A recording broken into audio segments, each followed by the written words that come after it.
News. A virtual town hall with President Trump getting underway on the Fox News channel this hour. The president expected to talk about steps the White House will continue to take in order to keep the economy alive. He's also likely going to talk about the state's concern.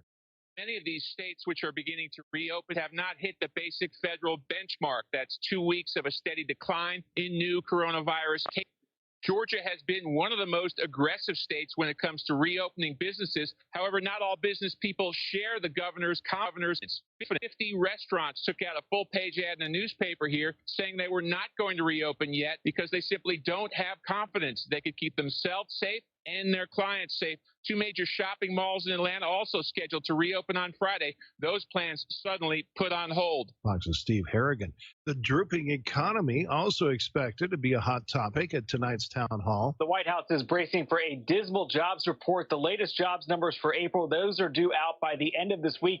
And the White House is even predicting that the unemployment rate could reach as high as some 19%. The administration has been working hard with the Paycheck Protection Program to make sure money is getting out to keep people on the payroll. We learned today that 2.2 million loans have been issued. That equals more than $175 billion going out. The average loan size is some $79,000. The White House seeming to embrace the idea of a payroll tax cut, but not fully embracing the idea of another stimulus check going out that some members of Congress would like to see happen. Fox Mark Meredith at the White House. Imprisoned members of ISIS rioted and took control of a prison in northeast Syria for several hours today. British-led authorities negotiated an end to the unrest. Riot began yesterday at a prison in the city of Hasaka. America is listening to Fox News.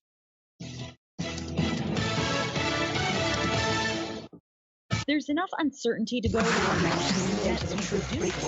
your protection from deception. This is Truth Frequency Radio.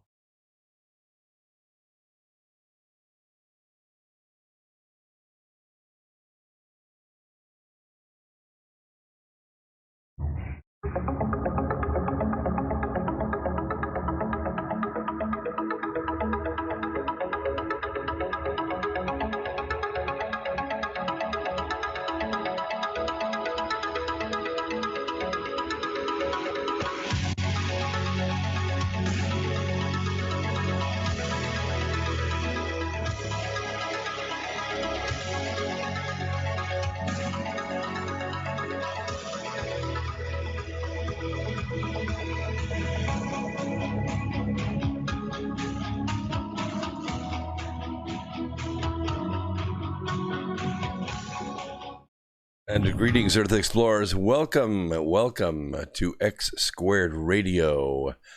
I'm your host, Brooks Agnew, coming to you live from an undisclosed location east of the Appalachian Mountains. We are coming to you live from the America Free Radio studios through the Truth Frequency Radio Network, and we are not afraid to let our Truth Freak flag fly. Already on YouTube Live, and we are also streaming on the Truth Frequency Radio Network, and many people out there listening by audio. And Moverling 5 has already donated $20 in the top chat. Way to go. How to get things started for May. Wow. I mean, spring is on us and things are happening, and the rebellion that I predicted on Easter Sunday is now full on. We're going to talk a lot about that tonight.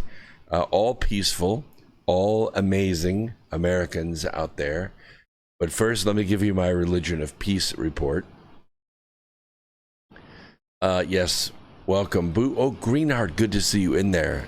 And Festus, nice to see you there. And Truth Frequency News is some there. That must be my co-host from Mondays and Wednesday nights, Lucky, and so glad to have her there. She's a good person to have in the chat room. So beware, it's the baseball bat with the nails sticking out of it. It's, you know, just if you're nice, everything's cool. Let's see. Oh, and let's see. NT Deal 73. Greetings from Spain. Oh, nice. ¿Cómo está? Estoy bien, gracias. Religion of Peace report. In the last 7 days, the Religion of Peace conducted 29 attacks. In these 29 attacks, they killed 112 innocent people, injured 108 innocent people, conducted 1 suicide blast, and spread their mayhem across 13 countries. Also, you should know, it is the Ramadan Bamathon. We're in day 10. There have been 44 attacks. There have been 185 people killed in the last 10 days for Ramadan. By the way, all other religious groups combined, 0.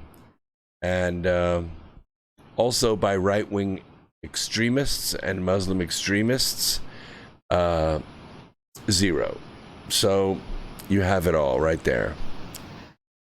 All this from the Religion of Peace. Yes, good. Oh, what? You don't need a moderator here. You have a great chat audience on YouTube. Yes, we do. We have the most intelligent chat room on YouTube. Absolutely. A couple of weeks ago, if you missed it, we had MAGA Jedi, actually, 1745 on the program. Very intelligent individual, and one thing you should know about him is he's well connected in Patriot Land. Patriot Land is a Discord group that is out there and has lots and lots and lots of people. So if you get a chance to join Discord, of course, look me up.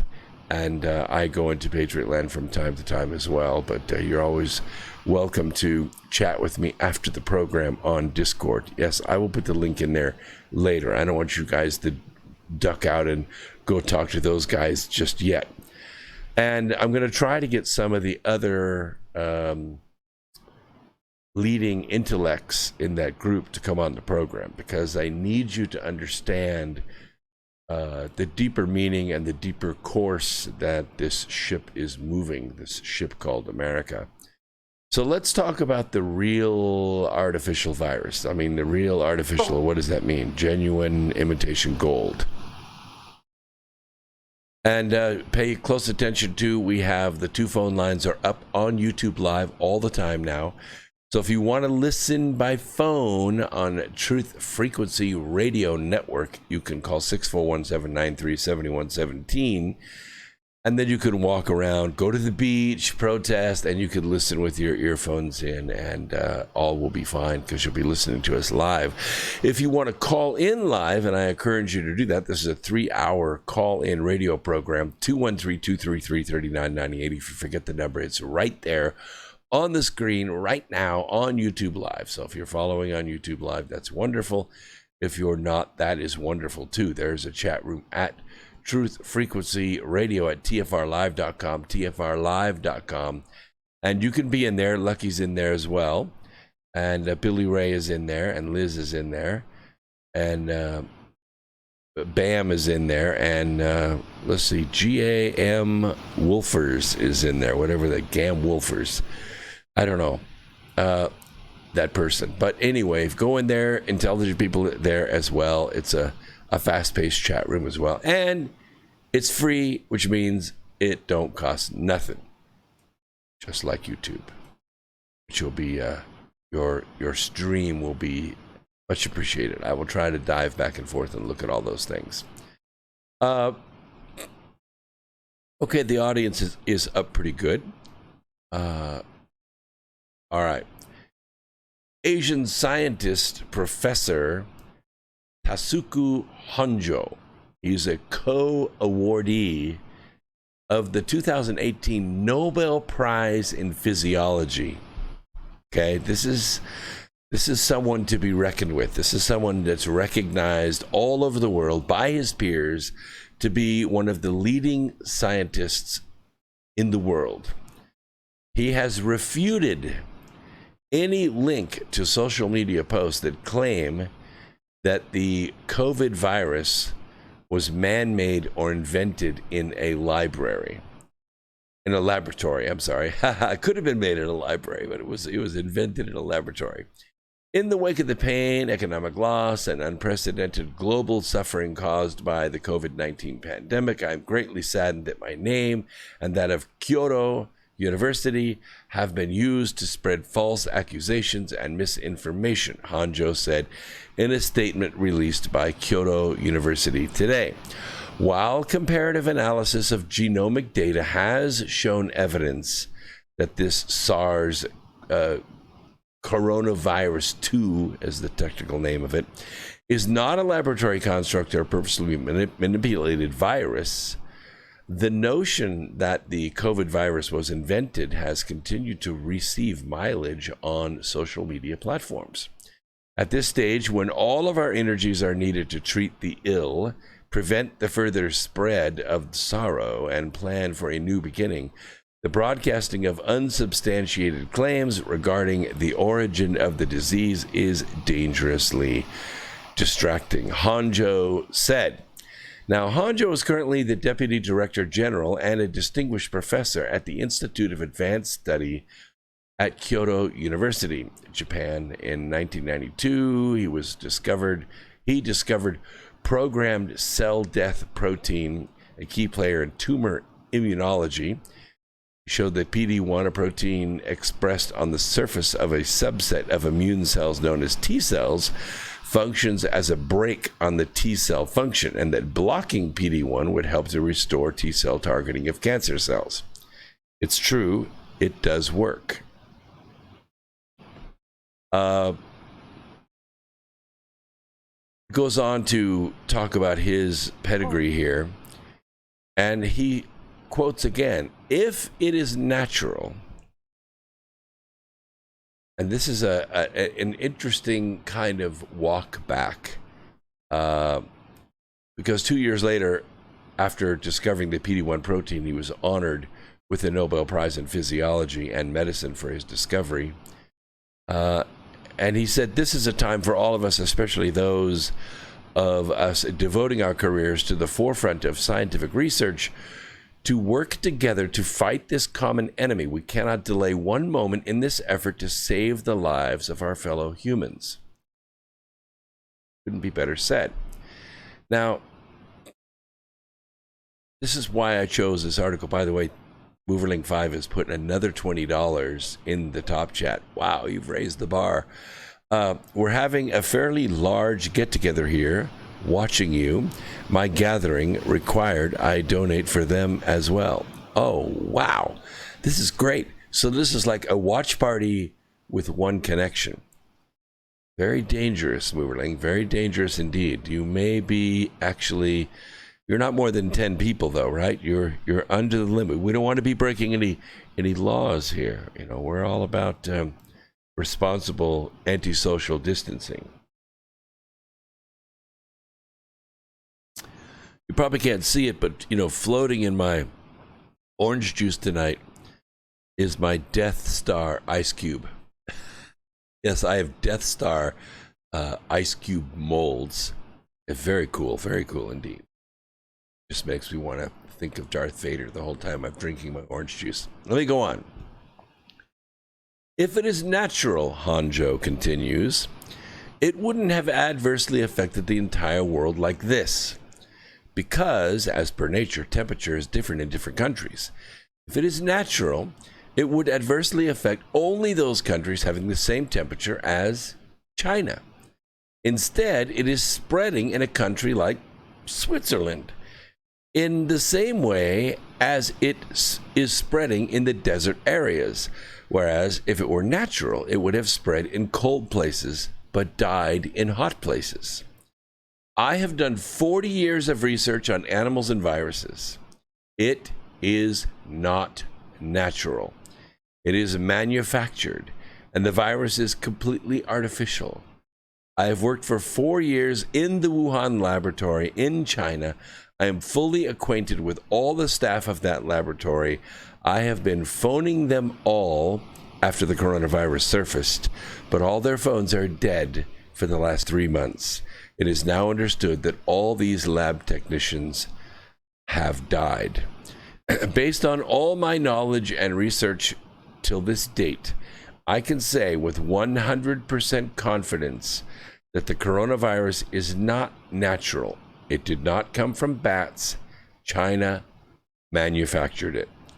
If what I am saying today is proved false now or even after my death, the government can withdraw my Nobel Prize.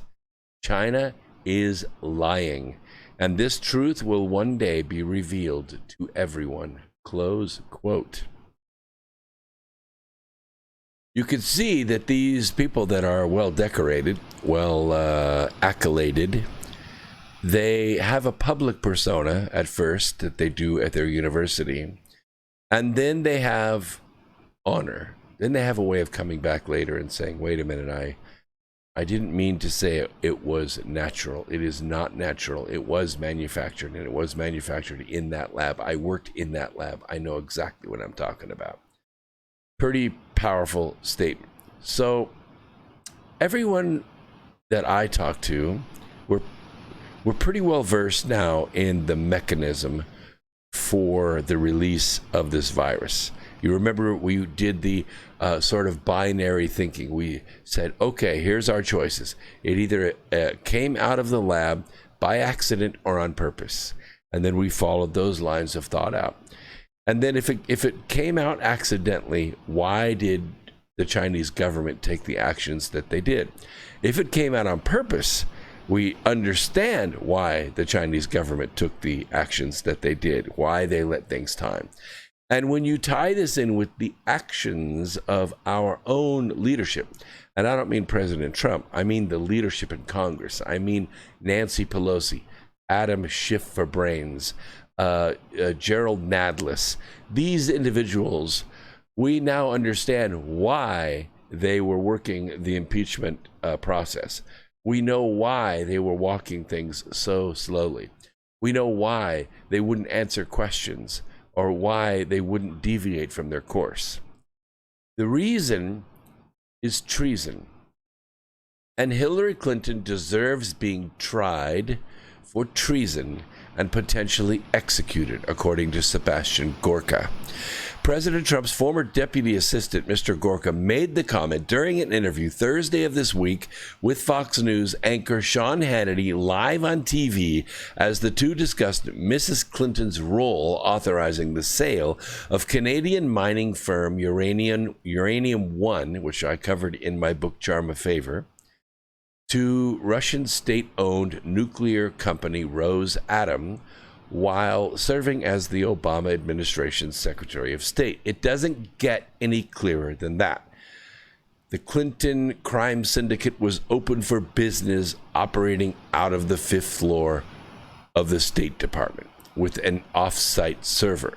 I quote, Mr. Hannity said, "The Russians infiltrated our national security to corner the uranium market, and they succeeded, and they knew all the crimes that were committed. If this had happened in the 1950s, there would be people up on treason charges right now. The Rosenbergs, you remember those? Remember those people? Yes, I am going to cover that in detail in my next book. I'm not telling you the name. It is the sequel to Charm of Favor, and it's going to be awesome. I have it on good authority. It's going to be awesome. I'll put it that way. This is equivalent to what the Rosenbergs did, or allegedly did, and those people got the electric chair. Think about it. Giving away nuclear capability to our enemies, that's what we're talking about, Mr. Gorka responded. Married couple Julius and Ethel Rosenberg were convicted of espionage in 1951 for giving nuclear secrets to the Soviet Union, and they were executed by electric chair 2 years later. I would like to add that they were later exonerated of all charges. They were simply community organizers for the Communist Party. They had nothing to do with the transfer of nuclear material to Russia. That was all done by Harry Hopkins, who was then the co-president working very closely with President Delano Roosevelt. It's true. If you don't believe me, you can read the book, Charm of Favor. Everything is documented in there. Mr. Gorka, who currently is 47, served as deputy assistant to the president from January until August. He insisted he resigned from that role, but the Trump administration has categorized his departure otherwise. That's okay. He doesn't mind. He did not resign, but I can confirm, he says, he is no longer with the White House. Yes. Michael McFaul, the Obama administration's ambassador to Russia from 2012 to 2014, was among those perturbed by Mr. Gorka advocating for executing Mrs. Clinton. This is disgusting, he said. Amazing to remember that this man recently worked in the White House. Really? House Republicans announced earlier this week that the Intelligence and Oversight Committees are launching a joint investigation into the 2010 Uranium One deal. It's about time. Wow. Adam Schiff for Brains, the top Democrat on the House Intelligence Committee, said the probe was initiated on a partisan basis and designed to distract attention away from the congressional investigations focused on Russia's alleged involvement in Mr. Trump's election. Yes, it was. This program is done in 30-minute segments. We take a break at the bottom and the top of every hour for 3 minutes. I will check the phone lines at those times, 15 after, 15 till, at the top of the hour, bottom of the hour. If you're in there, I would be happy to hear your thoughts. Call-in line is right there, 213-233-3998. It's right on your phone if you're listening by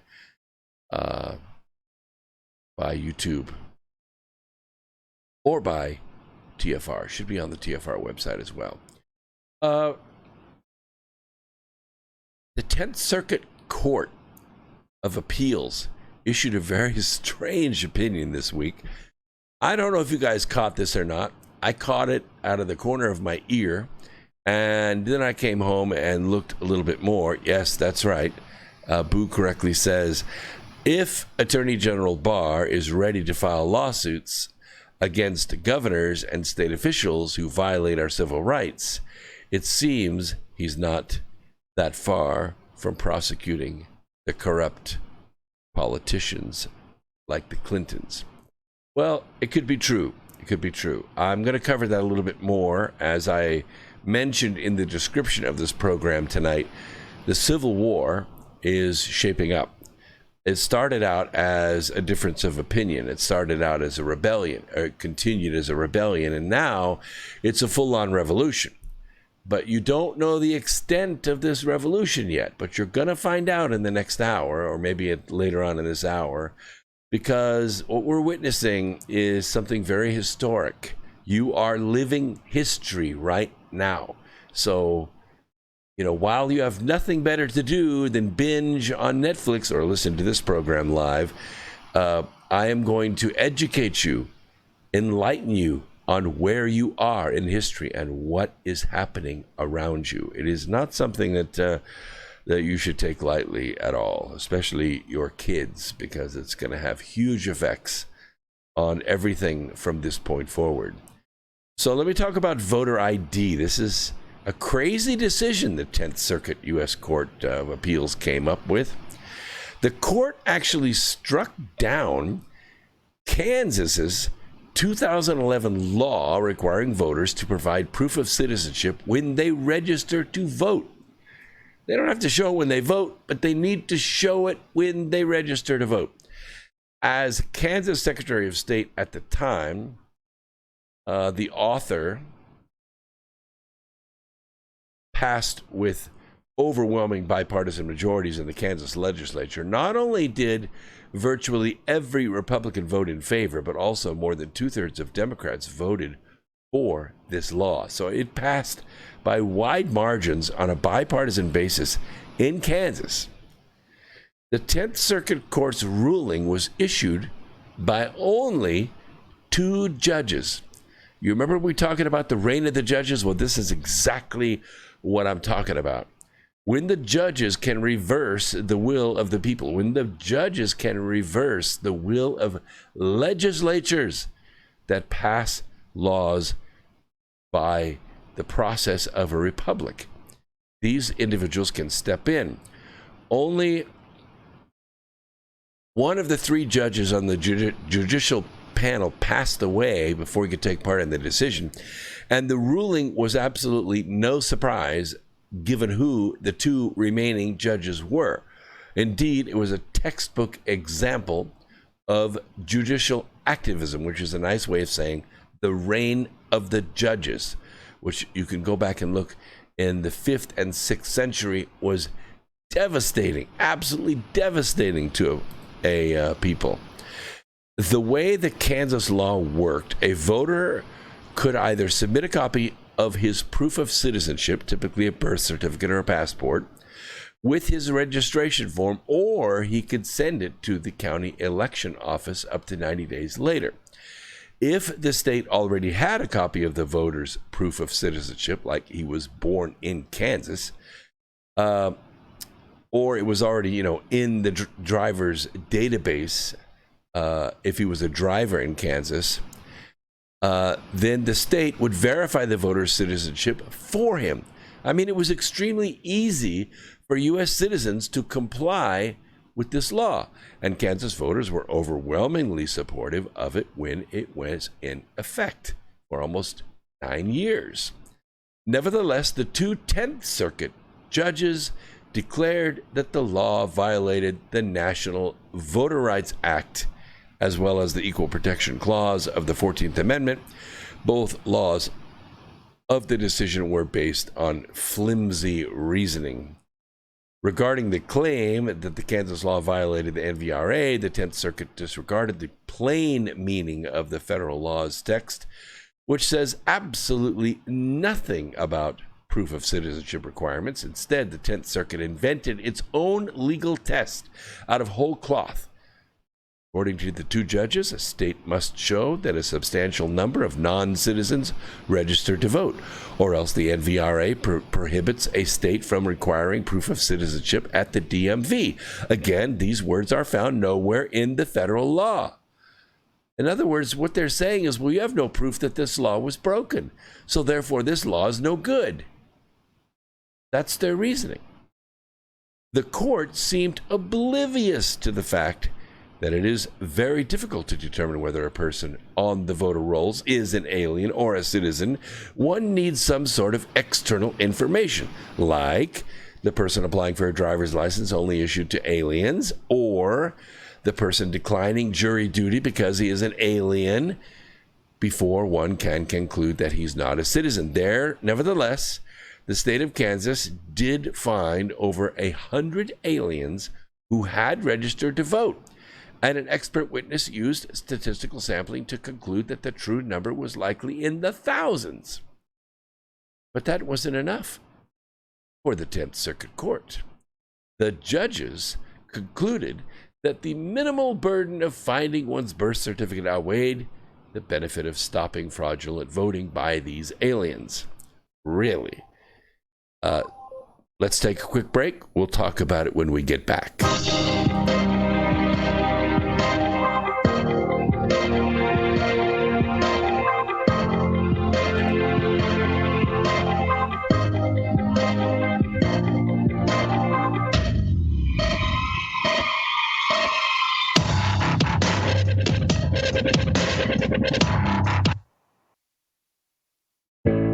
The reviews for Extendivite are amazing. Here are some from Amazon. September 2018. Extendivite works in keeping my blood pressure in the normal range.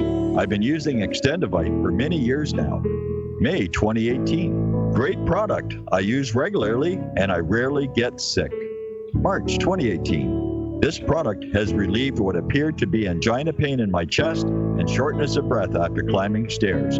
I'm quite happy about it. February 2018. My husband, son, and I have been using this product for a few months now, and we have noticed an improvement in our joints and blood pressure. Tell us your story. Get Extendivite today. To order, call 1-877-928-8822. That's 1-877-928-8822. Or visit heartdrop.com. Extend your life with Extendivite. So, you love talk radio? Then you'll love TalkStreamLive.com. TalkStream Live is always on, 24/7, with the best streaming talk shows. Find your favorite talkers and discover some new ones. It's free, readily available online or on mobile with any smartphone or tablet. Finding your favorite talk shows all in one place has gotten a whole lot easier. Just go to TalkStreamLive.com. Be sure to download the free apps from Google Play or the iTunes App Store. If you have hard water, the Live Scale not only leaves white spots, it clogs pipes and breaks down appliances, costing you hundreds of dollars in energy and wear. Eliminate Live Scale and other water issues like brown staining and bad odors with HydroCare water products, available from Wave Home Solutions. Wave's affordable water systems don't use salts or chemicals. You'll love the way your water tastes, smells, and looks. Satisfaction guaranteed. For more information, go to bestwater123.com. That's bestwater123.com. He was the deputy director of MI6, Britain's most senior diplomat. He was knighted by the Queen and in charge of thousands of highly trained spies. But he was also a member of the Paedophile Information Exchange. He had 45 diaries full of sex fantasies with children. His friend was the private secretary of Margaret Thatcher. He strangled a child and hit another with his car. He raped young boys and organized orgies with children for other politicians. The Enigma Channel, intelligent television for planet Earth. EnigmaTV.com.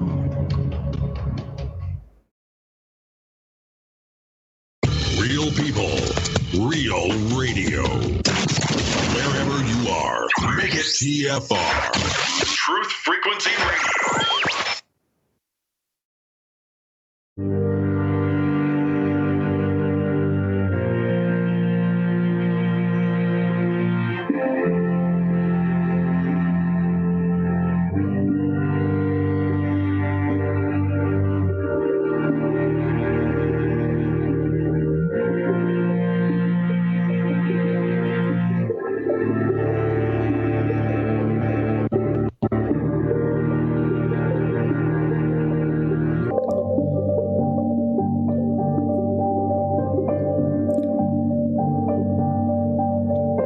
Just wanted to let you know, all you people in the TFRlive.com room, there are a few people there in the chat room. Just checking that out real quick. I also checking the phone lines, realized that we have a caller from St. Petersburg, Florida on the phone, and I'll take that call in just a second. I want to let you know about my book, Asteroid Mining, The Future of Energy. This is nonfiction. It is the current state of the space industry, and I don't mean from a government point of view. There are a lot of private companies that are building equipment right now. I've been speaking with some of them. Some of them are making components like retro rockets and circuit boards and things like that. But the overall plan is to, in the next few years, put a GPS satellite system around the moon. Well, you would only do that because you want to navigate the space around the moon and you want to navigate the surface of the moon itself, because the gold rush is on, and that's what this book is about. It has also 3 sections about the Space Force, a lot going on there, and there'll be more. I may make an edit to this book next year, so keep in mind, this doesn't cover anything about secret space programs or UFOs or anything like that. This is all the real hardware that's being made by real companies with real dollars and really is being launched into space. No, I don't have any flying submarines or starships or anything like that, but there is a ship called a Starship in there, but you're going to get to see the pictures and the reason I put these rotating pictures on YouTube is because this is the first book that I've published in color. The whole book is in color. It's a little more expensive than your average, 240-page Amazon book, but that's because of the paper and because of the color pictures. This equipment is A lot of it is modeled, but a lot of it is real photographic work. And it just doesn't look good in black and white. I thought you would be very excited to have this on your coffee table next to your copy of, something like Gravity. So let's go ahead and take the phone call and see who's in St. Petersburg, Florida. Welcome to the program. What's on your mind?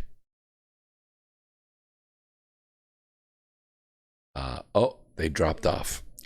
Well, sometimes people just come on and listen, and that's fine. I have posted the phone numbers there on the YouTube site.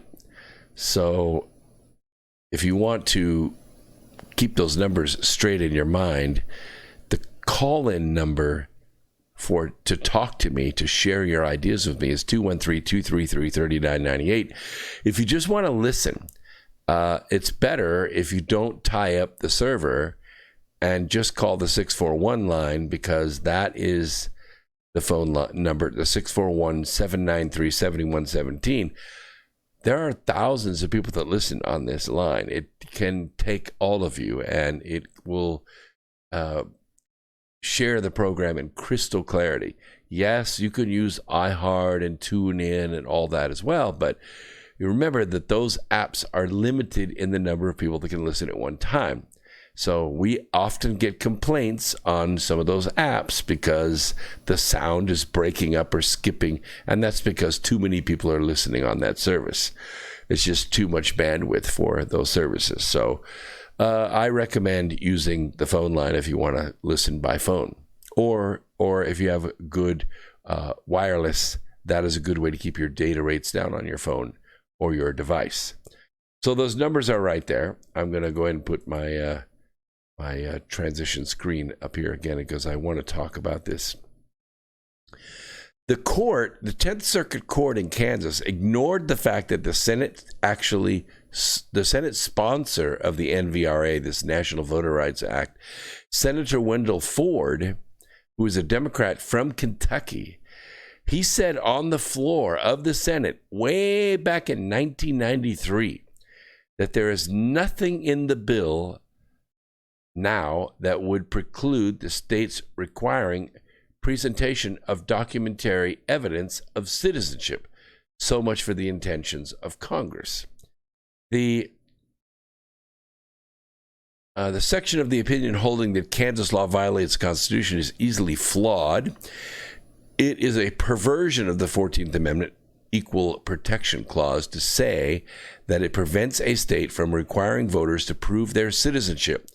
The drafters and ratifiers of the 14th Amendment in 1866 certainly did not intend to ban such requirements. But of course, the 10th Circuit didn't look into the origin or the original intent of the Constitution. They also twisted the 2008 Supreme Court precedent of Crawfords versus Marion County Election Board beyond recognition. In that case, the Supreme Court upheld the Indiana photo ID law against a similar constitutional challenge. The Crawford case actually provided strong support for the Kansas proof of citizenship law. The Crawford court said that a state does not need to prove how much voter fraud exists. The mere threat is enough reason to prevent ineligible people from voting. And that's exactly what's happening here. So your vote, and we have a lot of people in both chat rooms, your vote is being canceled. It's being canceled by somebody from a foreign country, somebody that doesn't pay taxes, somebody that can't own property, somebody that legally cannot even have a bank account in this country. Your vote is being canceled by that person. Do you think that's fair? I'll take any argument you want in the chat room. I do have a caller on the phone. Let's bring that on. Caller, welcome to the program. What's on your mind? Yeah, Brooks. We're in my state. Judicial Watch actually came in and they filed a lawsuit. So they filed a against their lawsuit voter rolls? To clean the voter rolls. Yeah. What state is this?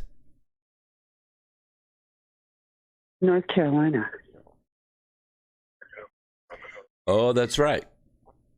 That's right. So you have Judicial Watch has come into the state of North Carolina, and they filed a lawsuit to force North Carolina to clean up their voter rolls. I understood that the state legislature has a very strong Republican majority, a supermajority. I understood that they already removed several thousand names off the voter rolls of North Carolina.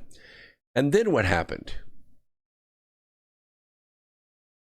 Well, they had to go back and do another election. Well, you understand that in the last election, the 2016 election, where the governor was changed out, the Republican governor, who was Governor Pat McCrory, who happens to be a friend of mine, he was removed from office by a margin of 30,000 votes. In that election, there were approximately 100,000 same-day registration voters. And normally those votes are set aside until their address of those same-day registration voters can be verified. But they didn't do that. They just went ahead and counted those votes. And I haven't had a chance to sit down with Pat and ask him why he didn't fight that, because obviously those 100,000 votes shouldn't have been counted. But long story short, we got this liberal, left-leaning Democrat governor, Roy Cooper. And he's been trying to do all kinds of crazy stuff and can't get it done because there's a Republican majority in the House. But the House actually did remove several thousand names off of the North Carolina voter rolls because they were dead. They were 115 years old. Some of them existed on voter rolls in other states like South Carolina and Florida. And so they were removed from the voter rolls in North Carolina. Now, if they have moved back to North Carolina, they can certainly reactivate that voter registration, of course. But then what did Roy Cooper have them do?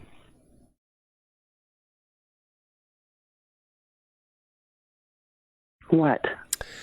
Governor Roy Cooper forced the state to put those names right back where they were. And so Judicial Watch came into North Carolina and sued. They sued to make the state prove the validity of the voters that were actually on the rolls. And of course, they're not going to be able to do that. So many thousands of these voters are going to drop off the rolls in North Carolina. And it's going to make a big, big difference, I think, in some of the Democrat districts. What do you think? Well, what I heard was Judicial Watch is back in North Carolina again, and he's talking about over 1 million votes that were not legally. And we have a lot of people on the streets doing that, signing people up to vote, and I think it was an Antifa thing now if I look back on it. But he's back in here, so he's fighting it. And like I said, we had to have a re-election in the 9th District because the votes were so corrupted. Yeah, there was some ballot harvesting going on. One of the Republican candidates had some ballot harvesting going on. He was removed from office. Another election was held. Another Republican was elected the right way.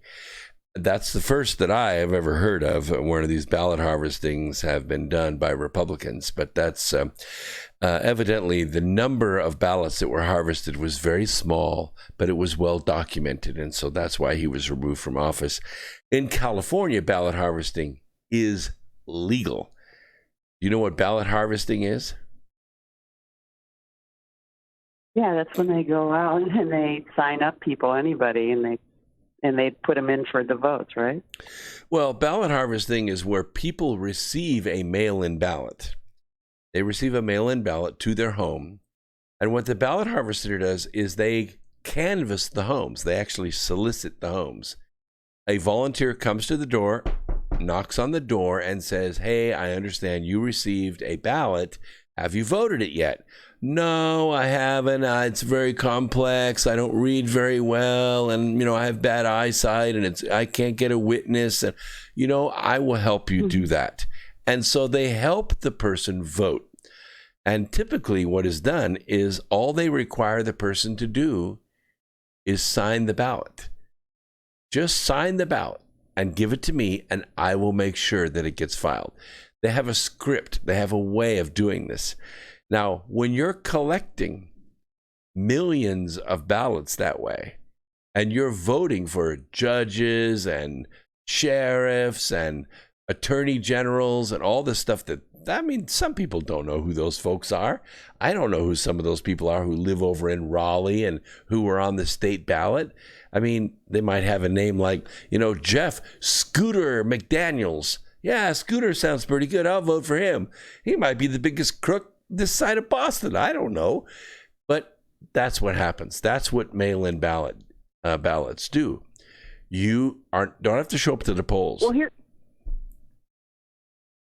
When they were registering, they would just go around and register everybody. And you didn't have to have a license. They would go door to door and register people too. Oh, yeah. I don't doubt that they went back and made a list of people and also picked up ballots or told them they could mail them in or, we'll take them, or handed them ballots while they were at it later on. Right. I'm sure it was really bad. I'm sure they signed them up. Should have lost. Yeah, Pat McCrory should have won. He should have won by a big margin. We had a huge Republican majority in the state House and in the Senate.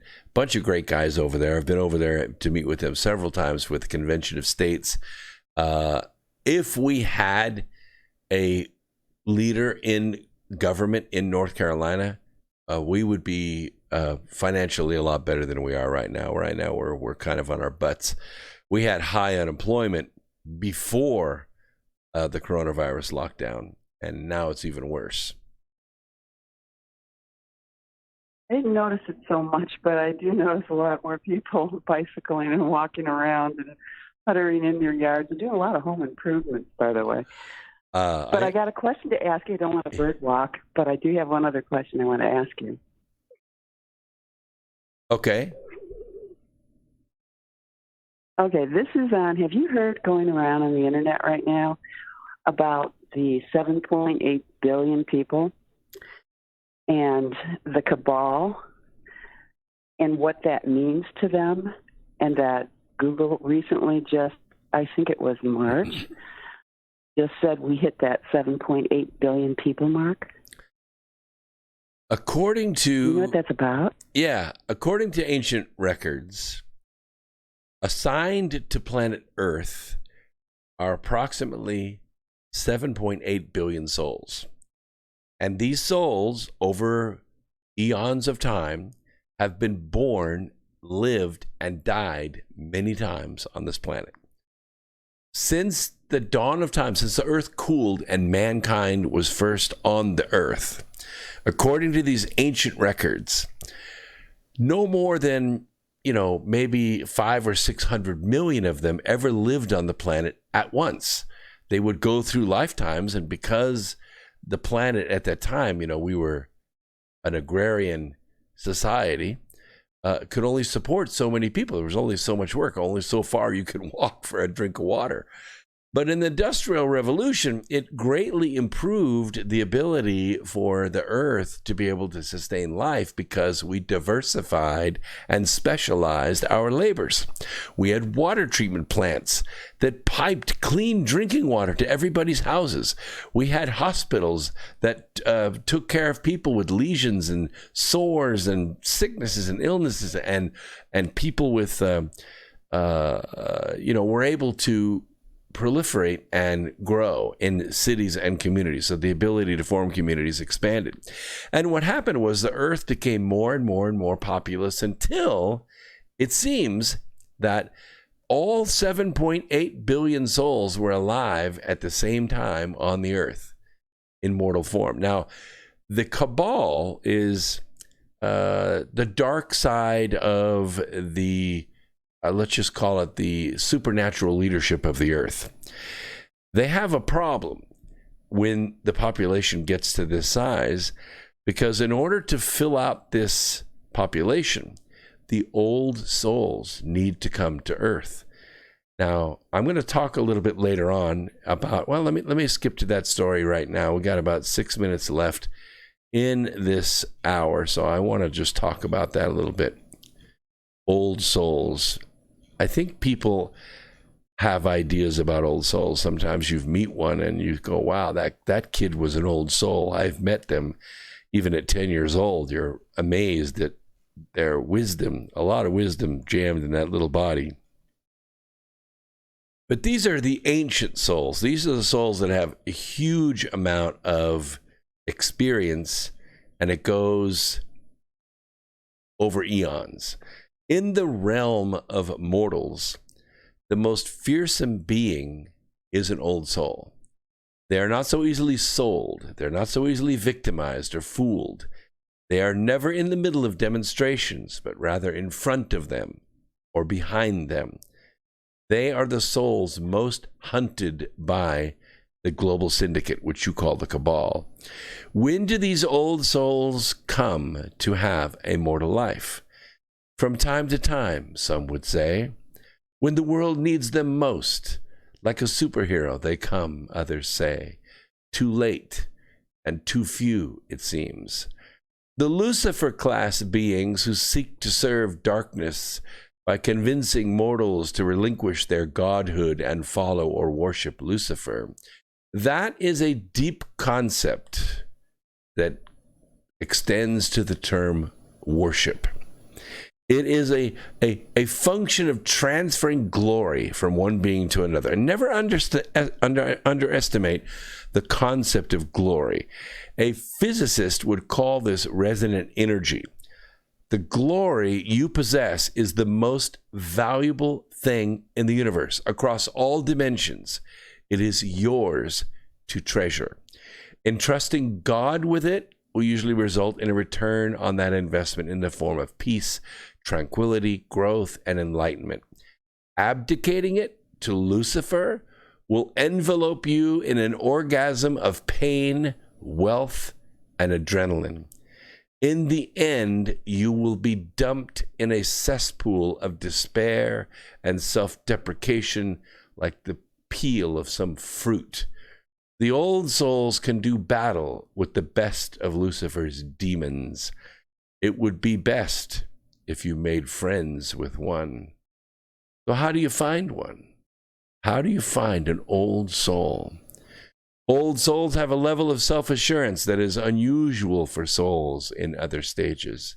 This isn't the same as the brash confidence or can-do attitude of young souls. Rather, old souls are generally relaxed and philosophical about life, at ease with themselves and others, and have fewer worldly concerns. That's not to say old souls don't have issues. Many clearly do.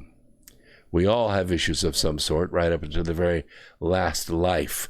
But unlike mature souls, old souls do not let their issues stress them out. Old souls tend to emanate a calm, a steady quality that has substance, depth, or gravitas.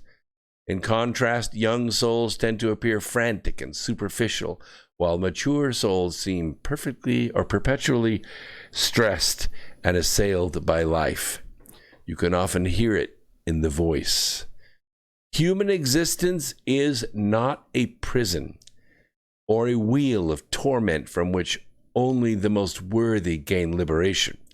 We incarnate because we want to, and we choose to. We keep doing it precisely because we want to come to terms with it. We know that in each life, we will probably spend several decades not remembering who we are, not remembering our eternal home, buying into the illusion of separation, experiencing fear and lust and greed. That is the very stuff which inspires us to become more conscious. Completion occurs when it matters not whether you are incarnate or discarnate. You see through the illusion, and you always feel at home. I think this is what the cabal is afraid of. Don't you? Well, I think what's happening is that a lot of souls that I see walking around are trapped in the solids. I think the old souls know the difference by this time. I think they know what the pitfalls are. I think they know what love is. I think they know how important that is, and that they kind of drop the ego after a certain amount of time, and they really start working at helping and contributing to their fellow man. I think a young soul is a little more brash, and it's a little more rambunctious, and I think the old souls are there to kind of settle them down, and enough of them to do that. And if they're talking to their neighbors or their children or their friends, they have a settling. They can get them to focus in the right direction and not on, like, you know, all the smoke and mirrors, you know, movies and all the other things, the distractions. They get them off the couch. Yeah. And I think it'll make a difference because you need that too, that reinforcement, and you're not getting it anywhere else. Our media obviously is pushing us to fear, frantic, right? That's the agenda. I mean, and the cabal owns it. So we're never going to get a narrative out of the media. Yeah, I can see that. I can see where, you know, the owners of the media, I call them the global media empire, they would be kind of upset if their commercials or their propaganda wasn't getting through. I mean, they go through all the expense of writing it and producing it and paying some news actor to read it. But these old souls, allegedly, they're beings who already overcame everything, and they did not have to go out again. That's Revelation 3:12, I think it is. You can look it up. I don't have that written down. It's just from my memory. Revelation 3:12 talks about to go no more out. But these old souls, they chose to come to mortal life anyway. And from time to time, I reflect on this and I wonder why. You know, it's not what some would think. It isn't ego. In fact, I think ego is part of the word salad. I think it gets a bad rap. Ego is just the rider of the horse. Okay, the id is the horse, you know, the raw power of the horse, and then the ego is the rider of the horse, and the superego is the conscience of the rider. Like, should I do this or should I not do this? But the point with the old souls is they chose to come anyway. They chose to come back because it is a love for you. They come back to mortality for you. If they can open their mouth, write a few words, love someone with power for a while, they can change the world. There have always been a few of these souls on the earth in order to keep darkness in check. But now, at the end of the age, and the cabal knows this very well, there are. Quick break. We'll be right back. Don't go away.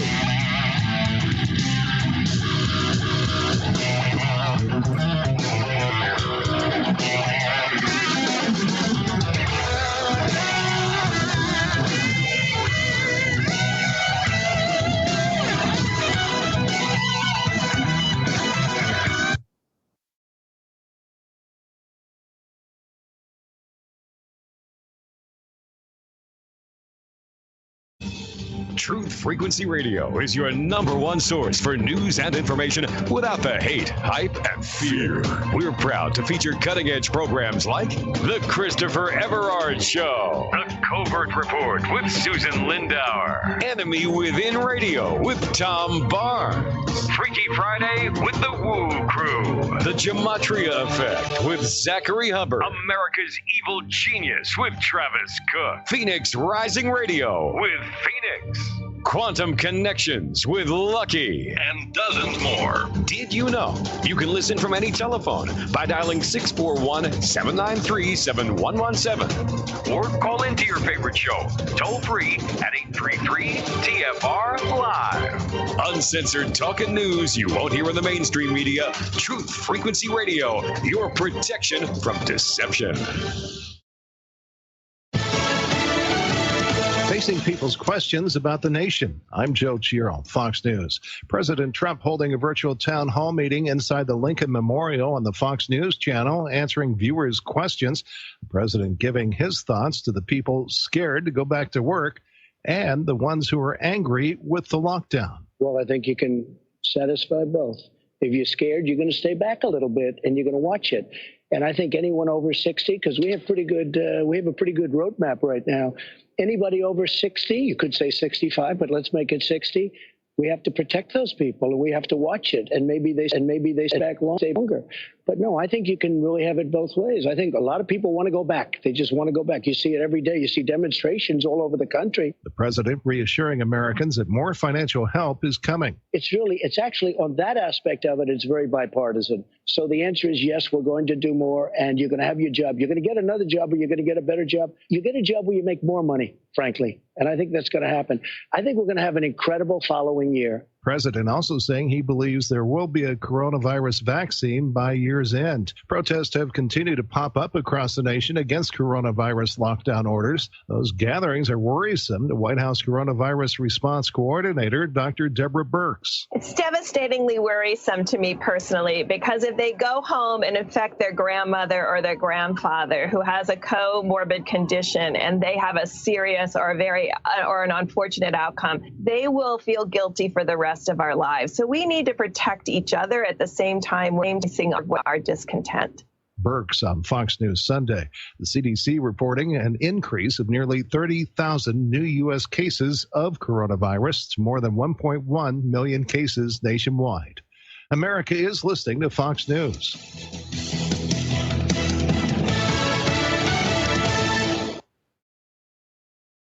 This is Truth Frequency Radio. The wicked one, obviously under heavy Masonic influence.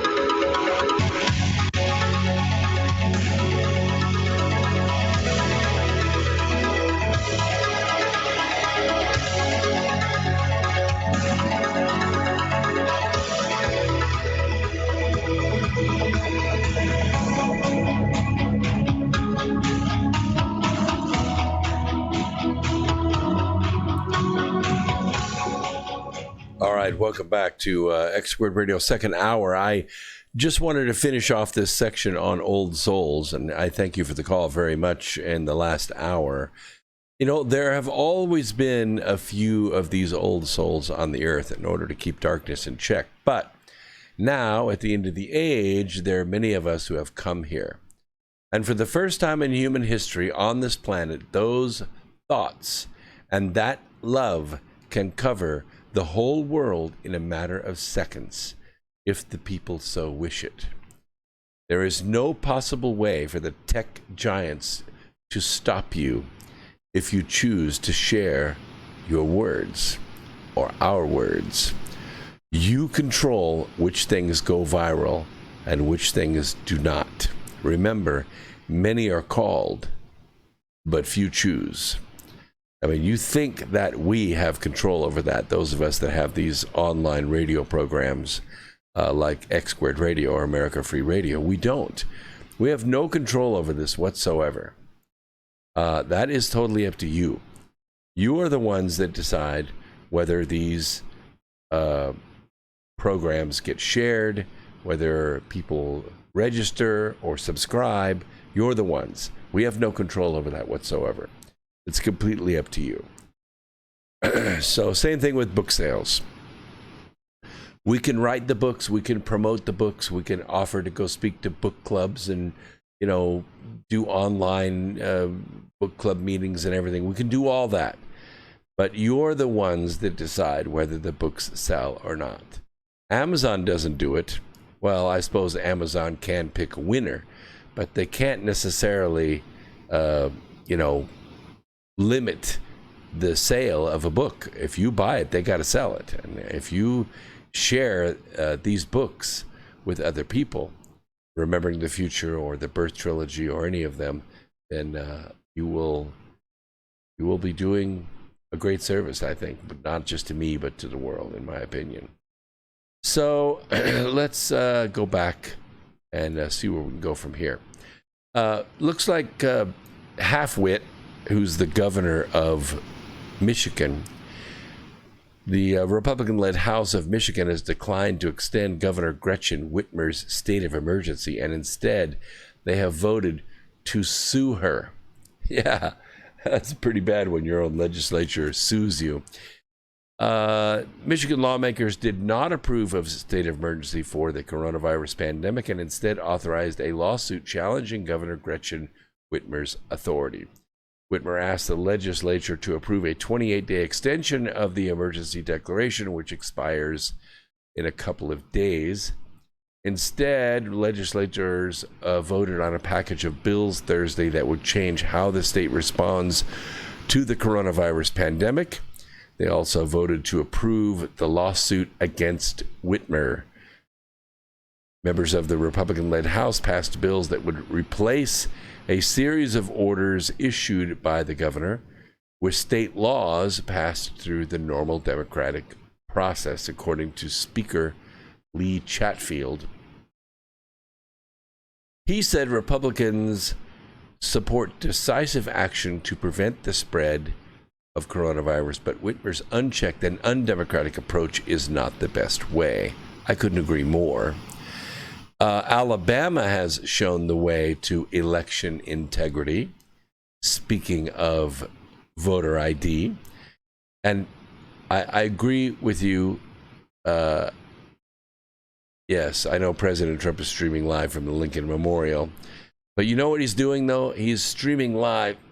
If you'll notice, he looks down every now and then because he has our show, this program, on streaming right now, and so he's listening. I know. Why doesn't he take us viral? I get the same feeling. Yes, he's right. Moverling5 says, Trump is great. I will catch it later. Brooks is more important. ATM. Yeah, at the moment. Well, thank you very much. Because we're live and you can always call in, and the caller lines are now open. If you want to do that, you can. Alabama, in an interview with Huntsville, Alabama radio host, it aired Friday. Alabama Secretary of State John Merrill, he dismissed the suggestion of implementing vote-by-mail elections on a broad scale, especially in his home state. Vote-by-mail is also called vote harvesting. It is a system by which trained professionals go out and collect the ballots from people. As I described earlier tonight, people that can't read too well, they don't understand the ballot, they don't know who's on it, who the heck is Billy Ray, who's Brooks Agnew, we don't even know who these guys are. I don't know who to vote for. You vote, you know me, you take care of people like me, you vote for me. Yeah, well, that's exactly what they do by the millions, not thousands, not hundreds of thousands, millions. So Merrill explained that a vote by mail as the predominant voting method, to be successful, it requires states to already have at least 60% of its voting by mail, which is the case only in a handful of states like Washington State. It's all mail-in ballots. Interesting thing about Washington State is when you receive your ballot, on the outside of the envelope, after you lick it and put the postage on it, if postage is required, I don't know if it is or not in that state, your party declaration's on the outside of the envelope. Your party declaration is on the outside of the envelope.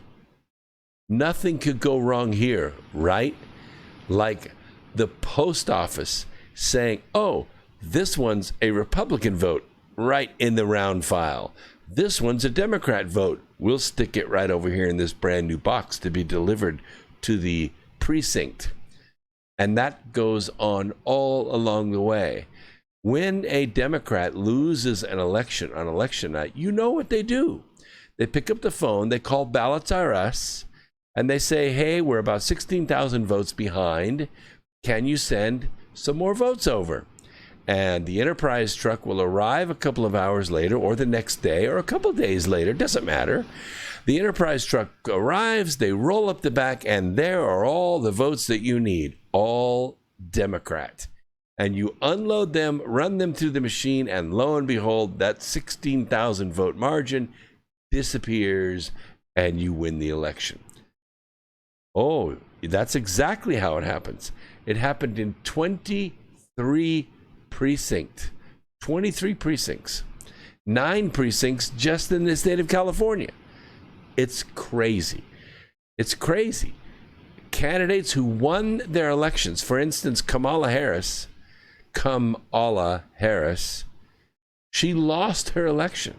She lost her election for Senate by a significant margin. She called up Ballots R Us, and they delivered enough ballots to eliminate her opponent's margin and give her a little bump so that she won the Senate seat in the state of California. She lost the election by a wide margin on election night. Yes. And by the way, she excoriated her opponent, who was democratically elected, and Kamala Harris took her place in the Senate. An anchor baby from Jamaica. Oh, no, wait, I'm sorry. She's from India. Oh, no, wait, I'm sorry. She's from Canada. Yes, to all of the above. She's an anchor baby born to non-citizens in the state of California. One of the people was from Jamaica. The other parent was from India, the mother. And then the parents divorced before she was 8 years old, and the Indian mother moved her to Canada, where she lived out her life up until the time she was going to college. She moved back to California, entered Berkeley, finished her degree, and now all of a sudden she calls herself an American. Okay, that's all fine and well, unless you're running for president. If you're running for president, there's a requirement that you need to be a natural born citizen. Well, she's not. Anchor babies can't be president. Can't happen. Cannot happen. Fortunately, she never got the nomination, so we didn't have to test that. But I promise you, the lawsuits would have been brought. So here's what Merrill says. Okay, friend, I have a lot of thoughts about that. And I will tell you this. There are some things that need to be known by your listeners that I think are very important. First and foremost, there are 5 states in the union that use vote by mail as the predominant method for having voting in their state. Those states are Hawaii, Utah, but the experts in the field are Oregon, Colorado, and Washington State, as I just mentioned. Now, if you talk to experts, those states have been doing this a while, especially those states I just mentioned, Washington, Oregon, and Colorado. They will tell you that unless your state is already doing 60% of its voting by mail, primarily through the absentee process, you should not consider adopting vote by mail as the primary preference choice for your votes in your state. If you do elect to pursue that, it takes about 5 years to have it implemented and to put you in a strong position to be able to know when you're going to do it. You're going to do it without any kind of interruption for the voter or those election administrators. According to Merrill, his state of Alabama was at 4%. 4% mail-in ballot. And Tennessee was at 2% mail-in ballots. They cannot do mail-in ballots in those states. It would take at least 5 years for them to transition. I think it is important to know that this is not something we need to consider right now. What we're doing is we're promoting the efforts we already have in place and making this as easy for people to participate as possible. Merrill says automatic receipt of ballots could be a violation of law in states like Alabama where voter ID laws are in place. If you don't have ID, you cannot vote. One of the things that has become evident to his staff in their research is you cannot regulate the photo ID component if everyone is receiving a ballot automatically. Now, our law, which we just passed last year, requires anyone that participates in the vote by mail law through absentee participation, they have to return a copy of their valid photo ID in the application to receive the absentee ballot. It's as simple as that. When you apply for the ballot, you must use your photo ID. You don't get the ballot unless you have the photo ID. That's the way it's done. Now, still, ballot harvesting would be a problem because the actual votes on the ballot would be made by the person harvesting the ballot. And what George Soros and company is doing is they are financing, to the tune of many hundreds of millions of dollars, companies who are designing and building voting machines like a red box, that you see at the local grocery store. Hey, I want to rent a movie tonight. You go to the red box and you rent a movie and you take it home, with the groceries, and you watch the movie, and then the next time you come back to the grocery, you drop it back in the red box. The same thing they want to do with ballots. You go to the red box, you get a ballot, you take it home, you vote it out, you bring it back, you slip it into the slot of the machine, and when election night happens, or before, if the machine's full, workers come, empty the ballots out of the machine, and go count them. Seriously, what could go wrong with this? What could go wrong with this? You'd have people going every day and getting a ballot. There's nothing to stop it. Nothing to stop it. And that's exactly what would happen. You'd have people who are foreign citizens taking ballots out of those machines, voting them under direction. They'd have ballot parties. They'd have ballot conventions where they sit down and fill out ballots and collect them all. They'd be doing it by the thousands, by the tens of thousands.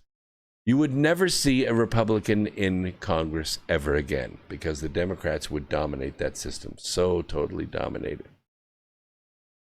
it. No, AOC is not Huma Abedin. They may look slightly the same, but no, Huma Abedin is married to Anthony Weiner, but doesn't that make her Huma Weiner? I don't know. Maybe I'm wrong. I thought you'd take the last name of your spouse. I could, maybe it's old fashioned. I don't know. Old beer. It's a big problem. Old beer. Across America, stadiums, entertainment venues, and bars, they lack one thing. Beer drinkers. There's no fans. Nobody there. Nobody watching the games. There's no games.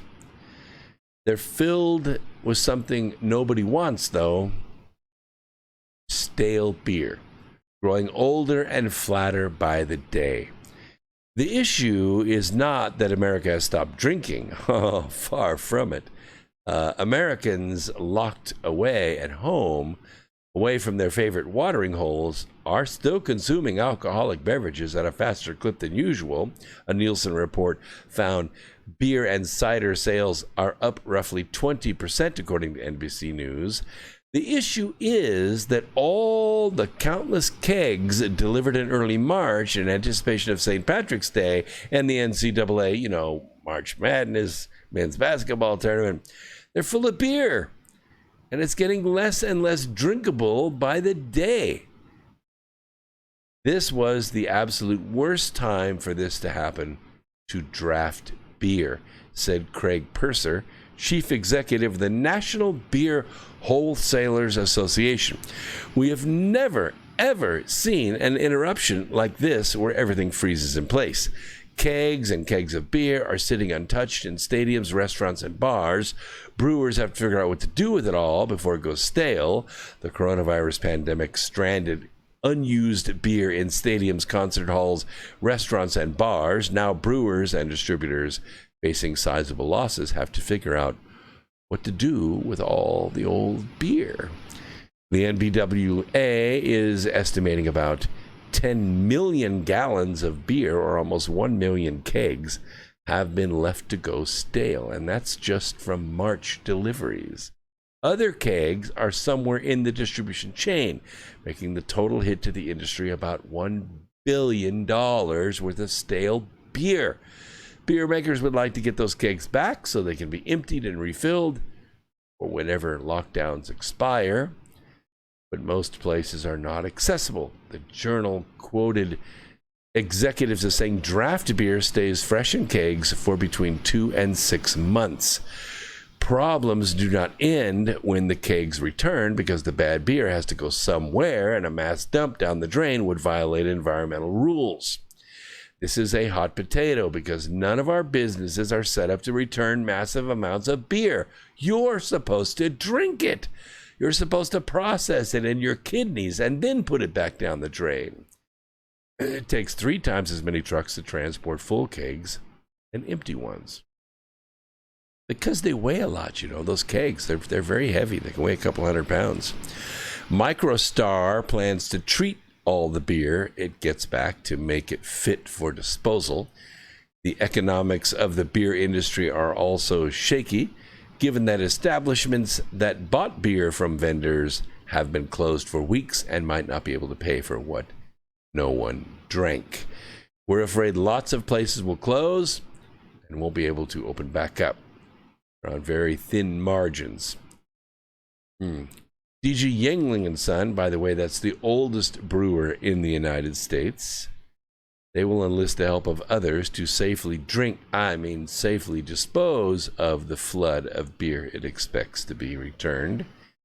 With each week going by, more and more beer goes off. Kegs could all be warm. We have no idea how the beer has been handled.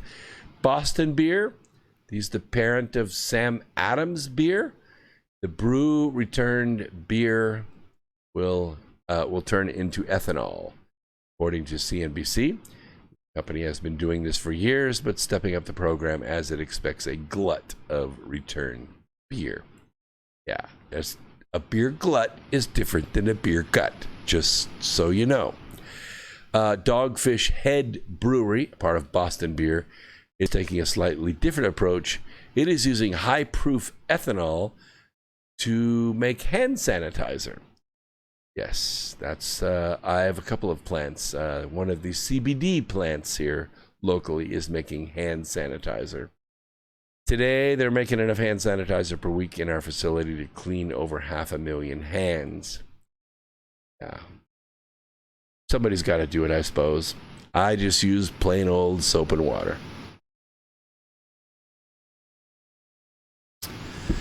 We need to keep our hands clean after we shake hands. I shook hands a couple times this weekend. Yeah, no elbow bumping, no waving your hand up in the air. We reached out and we gripped. It was so American. It was so cool. Like, wow, that was really neat. And then I washed my hands. But it's all right. All right. No, you don't want to use the hand sanitizer.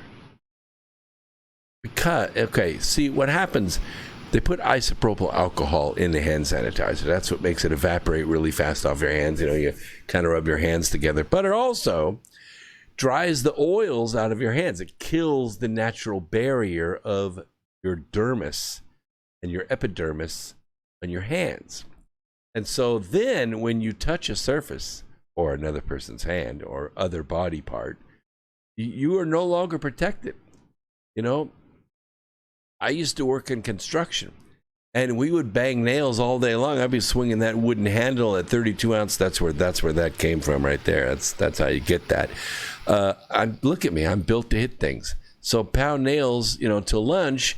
And then, we would buy and someone would fly and they'd come back with the burgers and the fries and whatever. And I didn't wash my hands. What's the point? It's just wood. It's just sawdust and pine sap and whatever. And so, we just eat the burger and the fries all the way down to the baglers, everything. 32 ounce all the way. Absolutely. Did I ever get sick? No, never got sick, because your hands have a natural barrier to them.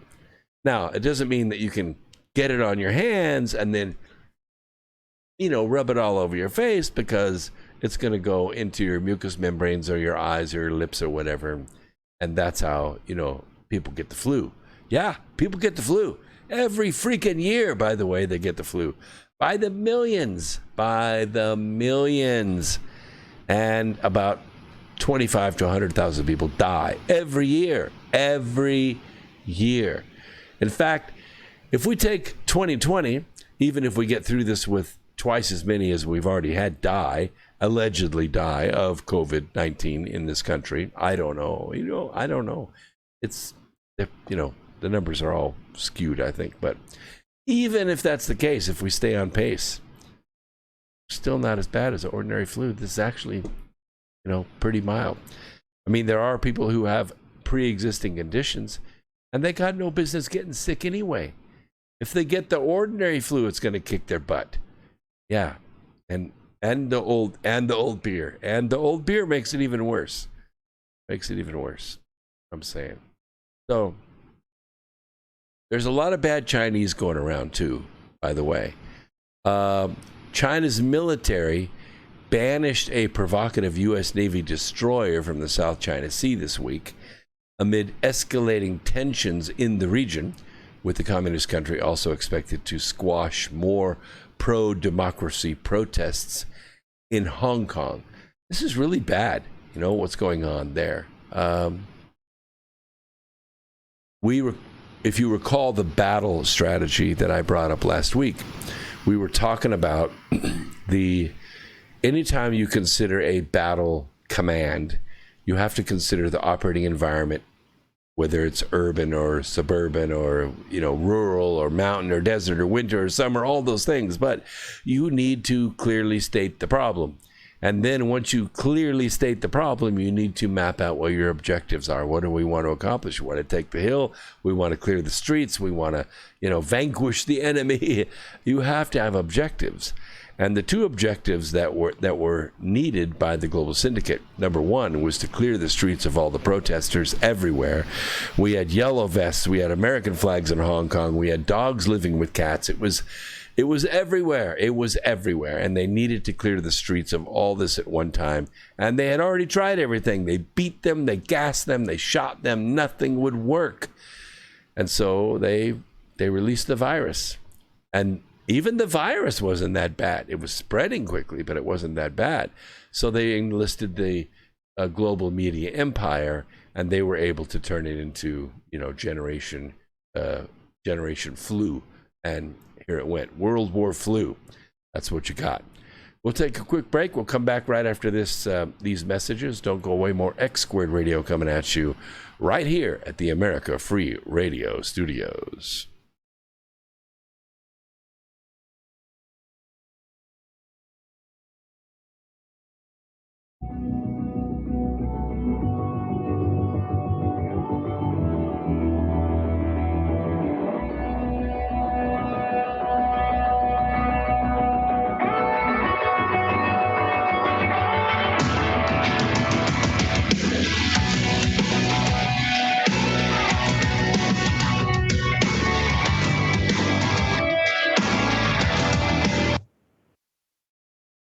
It's amazing how people have been raving about ILife all over Facebook. They've been posting their testimonials just because they want to get the word out because it's worked so well for them. If you're not familiar with ILife, it's a 99% pure CBD oil, but the secret is the synergy between the hemp and the ayahuasca vine, the non-psychoactive component of the ayahuasca tea. We recently received an email from a wife whose husband has Parkinson's. For the first time, he's been able to sleep through the entire night.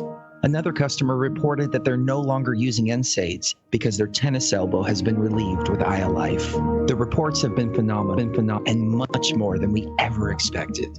Everyone should have access to this. That's why if you head on over to iLife.com right now and use coupon code TFR, we'll give you $5 towards your order. And we'll even ship it worldwide. That's iLife.com, AYA life.com. Balance of Nature's fruits and veggies in a capsule. It's a great product. And the one thing I like about it the most is that when you open the bottles, you can smell like the scent of the fruits and veggies. It's no genius thing to it. It's really just fruits and veggies, which everyone needs. And you guys kind of put it in a way where you can take it easy and you can get it, and it's natural, and that's what I like about it. You know, I like the product, and I've taken it, and it's definitely made me feel a lot better. You know, I am a healthy person to begin with, but it's definitely good prevention, and it's definitely gives me energy, and I feel like it's a natural thing. I like it. I really do. For a limited time, use discount code TALK to receive a 50% discount on your first preferred whole health system and have it shipped to you free. Call 1-800-246-8751 or go online to balanceofnature.com. Again, use discount code TALK. Travis Cook, America's Evil Genius, here to invite you to join us every Tuesday afternoon here on Truth Frequency Radio.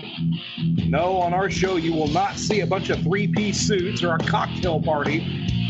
And you certainly won't see a bunch of inside the Beltway banter. But you will see eye-gouging, crotch-kicking, no-holds-barred political discussion, the likes of which you won't see anywhere else in media. America's Evil Genius. We come to you every Tuesday from the outskirts of war-torn St. Louis, Missouri, where there's always a good race rider sex scandal just around the corner. Join us every Tuesday, 3 p.m. Eastern, 2 p.m. Central, and noon on the left coast right here on TFRLive.com. America's Evil Genius, Travis Cook, on TruthFrequencyRadio.com. You are now tuned into the Truth Frequency. Your protection from deception. TFR. Truth Frequency Radio.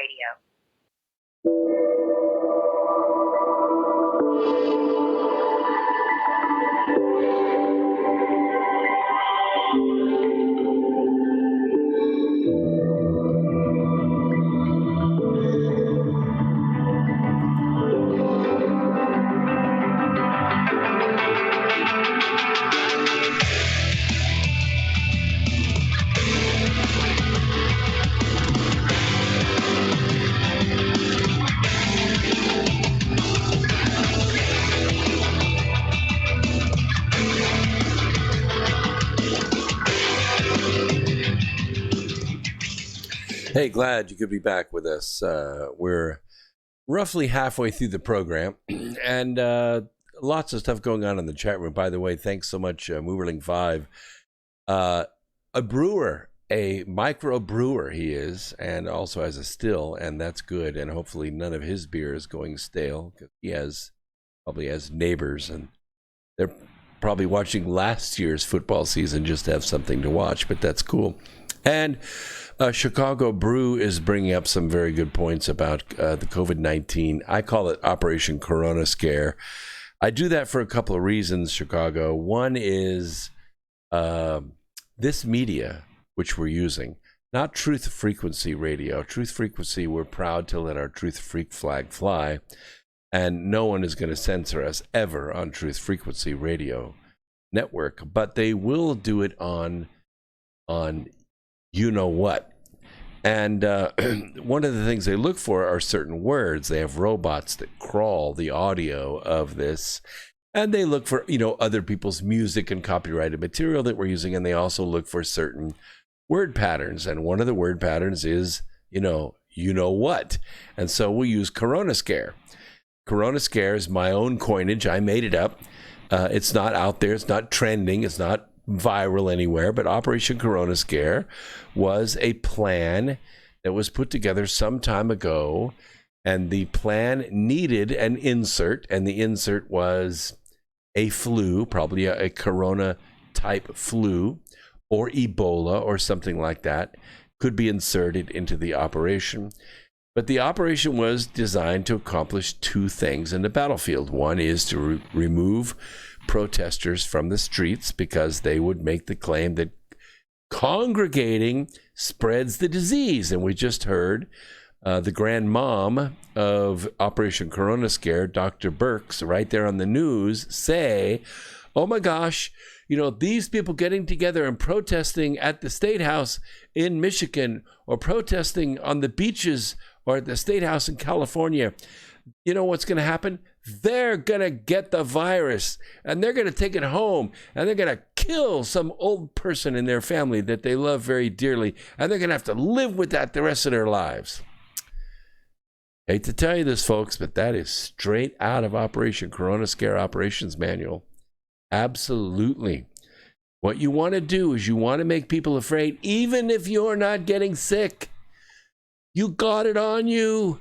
You got it on you. And you're going to take it home. And people that are close to you are going to die. And it's going to be your fault because you congregated. You broke. You didn't. You went out and protested. You see what I'm saying? It's all part of Operation Corona Scare. So I'm out at the local home improvement store today on account of it was about time to get a new toolbox. I've had the same toolbox for 44 years. I've been building cars and electric vehicles. By the way, my electric trucks are nuclear powered, for those of you who want to know. Some of them do have solar panels on them, but all the electricity that goes into the batteries comes from a nuclear reactor. Just so you know, my trucks are nuclear powered. I built all those trucks with these tools.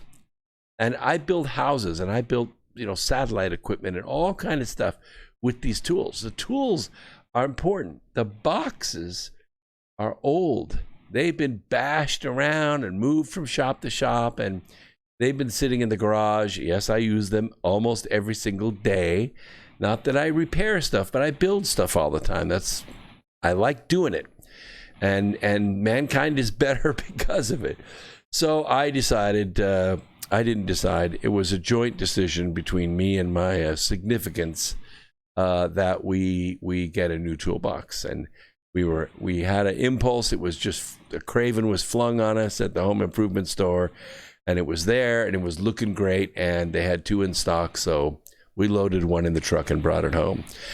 So my life is now segmented out for me for the next couple of weeks, transferring everything from the old boxes to the new box. And then I'm going to clean up the old boxes, and my son is going to inherit them. He doesn't know that yet. He's not listening tonight, so it's okay. It's just you and me. But the point is that while I was at the home improvement store, there were a lot of other people there doing home improvements, or at least playing at it. And some of them had masks on, and some of them did not have masks on. And I thought to myself, do these people really not care about, they don't care whether they get the disease on them, or, maybe it's, on the plywood, maybe it's in the cement or the insulation or the plumbing supplies. You never know where it could be hiding anywhere. And so then it hit me. It's a sci-fi series that's on TV. In fact, it's not just on TV, it's every channel. And as the series is running and the actors are there and they're crying and they have their outfits, their hazmat outfits on, and the coffins they're moving around, it's all part. Anyway, all these actors, and it's all being reported on the news like it's real. And all these people that are wearing masks at the local home improvement store, they think it's real. They think this flu is like the plague, like the zombie apocalypse. And, you know, truth is, I've had it. And several people that I know have had it. And it lasted a few days, a week for the cough, maybe 2, and it's done. Now, how do I know this? Well, because the timing was about right and the symptoms were about right. And it was, you know, maybe a little worse than an ordinary flu, but I have a good immune system and kicked it out. No problem. A little bit of vitamin C. Oh, I'm not supposed to say that either. We'll go back and delete this out. You're not supposed to say that you could take vitamin C and beat a virus, but because, you know, subscribing to this program does treat, cure, and prevent the disease of ignorance. So I'm just going to tell you that vitamin C will, on a molecular basis, interfere with the viral operations. Let's just put it that way. So I treated it with about 3,000 milligrams of vitamin C per day. Out it went, lost the minimum amount of work, and everything was back to normal. So I would think it would be very cool if you could like put a little pin, you know, just like I could use this pin right here, you know, just to say you could wear this pin. And if you were wearing this pin, you have been medically certified that you have the antibodies. You've already had whatever flu it is, and you've already beat it, and you now have the antibodies in your serum. So you can't get it again. But you can't do that. Well, you probably could, but you can't do that just yet. And the reason is that the tests, you know, they're everywhere, except, of course, in our neighborhood, we went to the CVS store and asked for the tests, and they went, yeah, the tests, we're supposed to be getting them. Yeah, they'll be coming in. So don't get sick yet. You know, we don't have the tests yet. I'm like, what do you mean you don't have the test? There's like 20 gazillion of them out there. Just go get a box of them and bring them in. And then, you know, it's like a pregnancy test. You sit on the toilet and you have the flu, or you don't have it. But that's not the test I'm interested in. The test I'm interested in is, do you or do you not have the antibodies? Have you had the flu, and did you lick it? Did you kick its butt? And that would be a good thing to know. And that test is out there, but guess how much it costs? It's $150.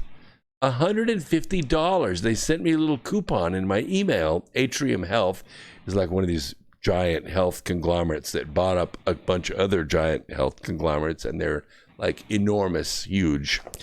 Anyway, they sent me a coupon that I can come in and they will prick my whatever and take the serum and check me for the antibodies. $150. I probably am going to spend $150 on, you know, tray liners for my new toolbox. Yeah, that's a much better use of the money. I'm not going to test for the antibodies. In fact, the more I thought about it, the more I thought, I'm probably not going to buy into this movie. I think it's been entertaining. It's been, in some respects, a little frightening, but those of us that can see through it, we know what's going on. So Chicago, I'm there with you all the way. That this has been planned for a long time. They had an operation already planned by a team of experts specially trained in that area, and all they really needed, they had a little blank in it, you know, insert virus here. Insert virus here. And they didn't want to do it during the Obama administration because everything was going their way. Why would they stop? I mean, come on. They stole $12 trillion, $12 trillion bucks. You know, that's with a T, that's a lot of freaking money. That's enough money to buy a freaking country. $12 trillion. The Obama administration stole it. They stole it. They had to steal it. Is there anything in your neighborhood you got for that $12 trillion? Did you get a new airport? Did you get a high-speed train? Did you get a new freeway? Did you get any bridges rebuilt? Did you get any new high schools or hospitals? Hell no. You didn't get any of that stuff because they stole the money and it went to pay for ISIS. They went to pay for the Muslim Brotherhood. It's crazy. Insanity. Somebody's going to go to prison over this. Surely they're going to go to prison over it. But the bottom line is this. They didn't want to stop that operation. They had it going on, baby. And with Clinton coming in, it was just going to be more of the same. All this money was just sitting there. But then Trump won. And then the Patriots came on. And then America started to thrive. And it was America first. Not America only. It was America in front. It was America taking care of Americans. And that is just not going to fly. The Global Syndicate needed to stop that. Because why? Because the French people were seeing it. And they put their yellow vests on. Because the citizens of Hong Kong saw it. And they took to the streets with their American flags and their national anthem. The people of Taiwan saw it. Singapore. Venezuela. People started to see it and they were attracted to it. They wanted that freedom for themselves. And the Global Syndicate needed to stop that. And so the objective of Operation Corona Scare, insert flu here, was to clear the streets of all the protesters with some disease so frightening that it would clear the streets of every living soul. Kind of a line out of Close Encounters of the Third Kind. You remember the anthrax scare? Yeah, to keep the people from coming to Devil's Tower in Wyoming. Well, long story short, that was accomplished very quickly. In just a few days, the streets were empty. And the second objective was to smash the Trump economy. Smash the most powerful, richest economy the world has ever known. And do it without firing a shot. In my book, Charm of Favor, I talk about a rogue nuclear weapon being snuck into the United States and detonated. A lot like Sum of All Fears, except in Sum of All Fears, they really didn't talk much about the weapon. Oh, it went off, but it was like an attempt to kill the president. They didn't talk about the effects of it. In the book, Charm of Favor, that was the whole point. The whole point was not to start a war between the United States and Russia. The point was to hurt America, to poke our eyes out, to turn the lights out, to make us afraid, and then not to attack Russia, not to attack China, to attack the president. That was the whole reason behind the bomb. The bomb went off so that the news media could attack the president. He didn't keep us safe. He brought this on us. His policies are responsible for this. You need to read the book. You need to read the book. Just go to Amazon and order the book. And I promise you, you're going to enjoy the book because it's a great read. But here's a bonus for you. If you buy the paperback or even the Kindle version, I'm going to give you the audiobook for free. How about that? So if you're not a good reader, you don't like reading, so what? I read it for you. You can listen to it in your car. You can listen to it on your phone. You can listen to it even if you're visually impaired. I'm just saying, I did this so that you could be ready for this. People that read that book, do you think they're afraid right now? No, they're not afraid. Why? Because they're informed, because they know what's going on.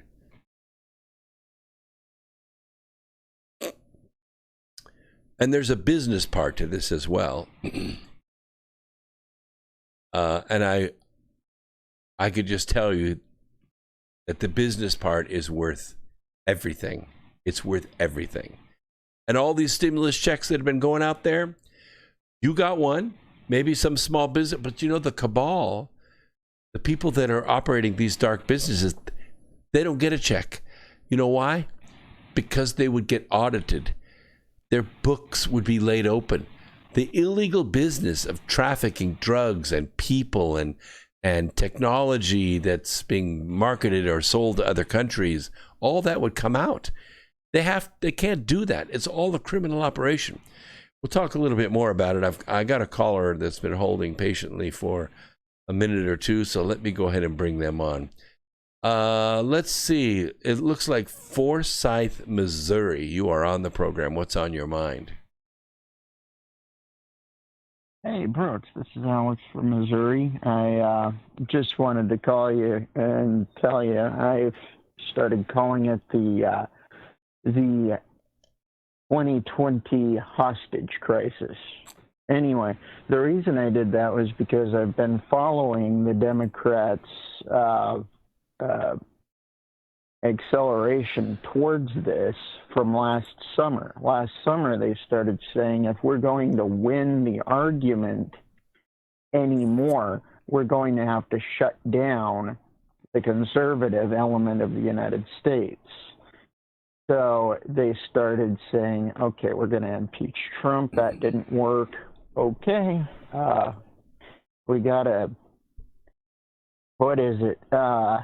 petition Xi Jinping to help us torch Trump. Next thing you know, a virus that was developed that started development in North Carolina breaks out in Wuhan, China. And you get the starting of what has been generally called the pandemic.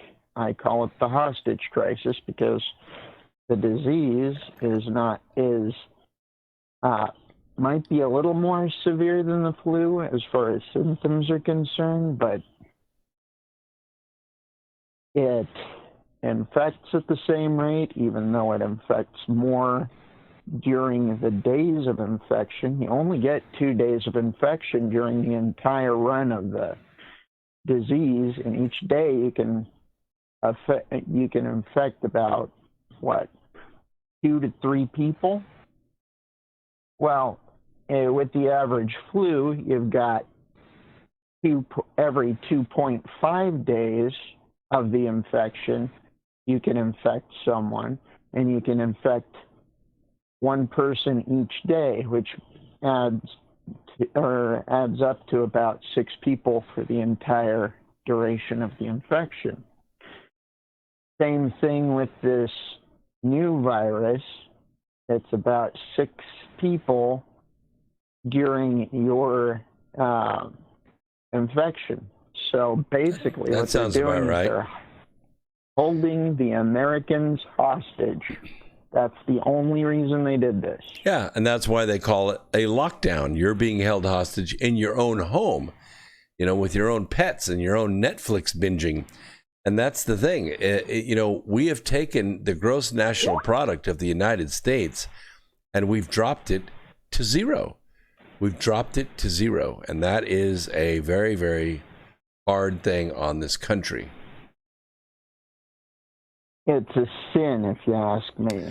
I agree with you. Totally. I appreciate the call so much. Hey, okay, I'll leave you. I was just going to ask you about Missouri. My son lives in Kansas, and they haven't had much to do with this virus up there. South Dakota never even shut down at all. So how is Missouri being affected? Oh, well,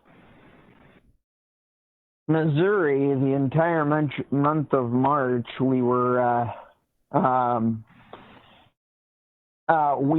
encouraged to stay in the house, but there were I didn't see much traffic at all during the month of March, and through April it was the same way. Tomorrow in our city hall, they're debating a measure to make masks mandatory, and if you're caught without a mask in public, you're fined $500. Excessive fines, right? Wow. Or you are incarcerated for 90 days. Of course, the chief of police in Branson says that's probably not going to pass. It's because the aldermen are mostly against it, which is good because they're being good representatives of the people. but we were because of Governor Parsons' guidelines, businesses were required to have a separate entrance and exit to make and 6-foot clearances inside their stores and limited occupancy. Well, So I see some of that going on. If you had a bar or a restaurant that was, they closed down during the March through April. They're opening back up, but they're going to be limited to so many people that can sit in, more than likely. Well, prices are going to have to go up to cover that. They get enough prices will have to from go the up. people against this. Prices will have to go up to cover that. Anyway. I appreciate the call, Alex. Exactly. Always good news. Thank you. Have a great evening. Thank you. Bye-bye. Bye. All right, I had another caller hanging out there. You can call back and I will put you on. So, I mean, we see what's going on out there, but, there's a business side to this, too. And we're kind of watching it. We watch Fauci, and we watch Birx. But the market got very excited this week about a study finding a Gilead Sciences drug helped coronavirus patients heal a little more quickly, but that was all the trial found. It's called remdesivir, and some of the people, including some of the TV doctors, are talking about it, heralding it. It isn't the miracle drug that's going to cure anything, and it's not going to get us out of the lockdowns, and it's very expensive. The trial was rushed to get quick FDA approval without getting helpful information on what kinds of patients it helps or hurts the most.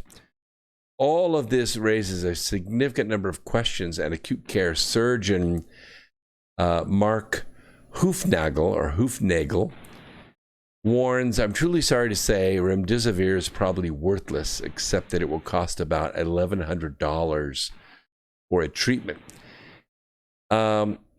First, the pretest probability that an infused small molecule inhibitor of a virus would improve mortality in symptomatic patients was already pretty low. Unfortunately, antivirals work poorly in acute disease. This has to do with their mechanism of action and host response. Antivirals usually target some aspect of the viral replication assembly transmission. And remdesivir is a clever pharmacologic prodrug that inhibits a piece of RNA viruses that mammals don't have. The RNA-dependent RNA polymerase and inhibits viral replication. Unfortunately, by the time you're symptomatic with the virus, by the time you're sick, you're coughing, you have the sore throat, you have the headache, you have the body aches, you are usually already at the high viral load. So giving you a antiviral to someone who's already full-on ill, the damage from the virus is already done. It's there, and it's in big numbers, and it's in your cells already. And that's why this remdesivir is probably not going to work. And no one's going to spend $1,100 if they're not sick. We'll take a quick break. We'll be right back. Top of the hour, more X Squared Radio coming at you right after this.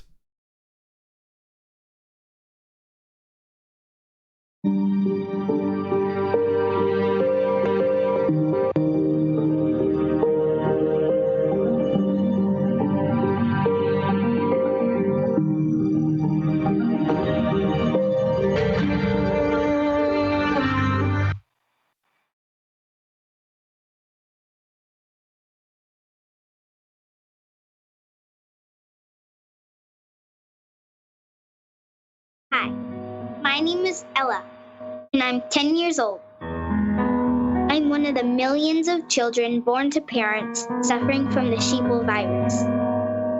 Symptoms include the inability to think for oneself, the attention span of a goldfish, and a strong belief in government and the mainstream media. It is estimated that 1 out of every 2 children are being raised by parents infected with the sheeple virus. But there is a cure.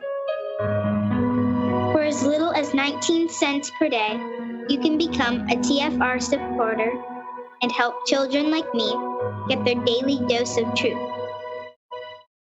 Together, we will make sure every child has protection from deception. Speaking to the people about the pandemic, I'm Joe Chiro, Fox News. President Trump just wrapping up a virtual town hall meeting hosted by the Fox News channel from the Lincoln Memorial. The president asked about whether he had any regrets about shutting down travel and the economy. We built the greatest economy in the world. The greatest economy, frankly, Brett, and you can correct me if you'd like, but you can't because it's fact. The greatest economy that the world has ever seen. And then one day they said, sir, we're going to have to close it. I said, what are you talking about closing it? Nobody ever heard that. We're going to have to close it. And we did the right thing. I think we saved millions of lives. The president says improving infrastructure is one idea under consideration to create jobs. Infrastructure is so important. Our country, our roads are, they're going to hell. We can't get infrastructure approved. Now we have a period of time when we can get infrastructure done by both parties. President Trump says he also wants a payroll tax cut. New York Governor Mario Cuomo in his daily briefing reflecting on the pandemic and criticizing the timing of the travel alerts, saying they should have been earlier. That is a very important fact and something we have to learn from. Person from the Grossman School of Medicine, knowing the number of flights coming into New York from Italy, it was like watching a horrible train wreck in slow motion. Cuomo saying that nobody was paying enough attention at the time to places in Europe like Italy. New York State had an additional 280 deaths from a day earlier, while hospitalizations and other health indicators continue to drop. And an LA police officer was arrested early today on suspicion of shooting and wounding a fellow officer while they were off duty at a recreation area south of Barstow. The victim is expected to survive. America is listening to Fox News.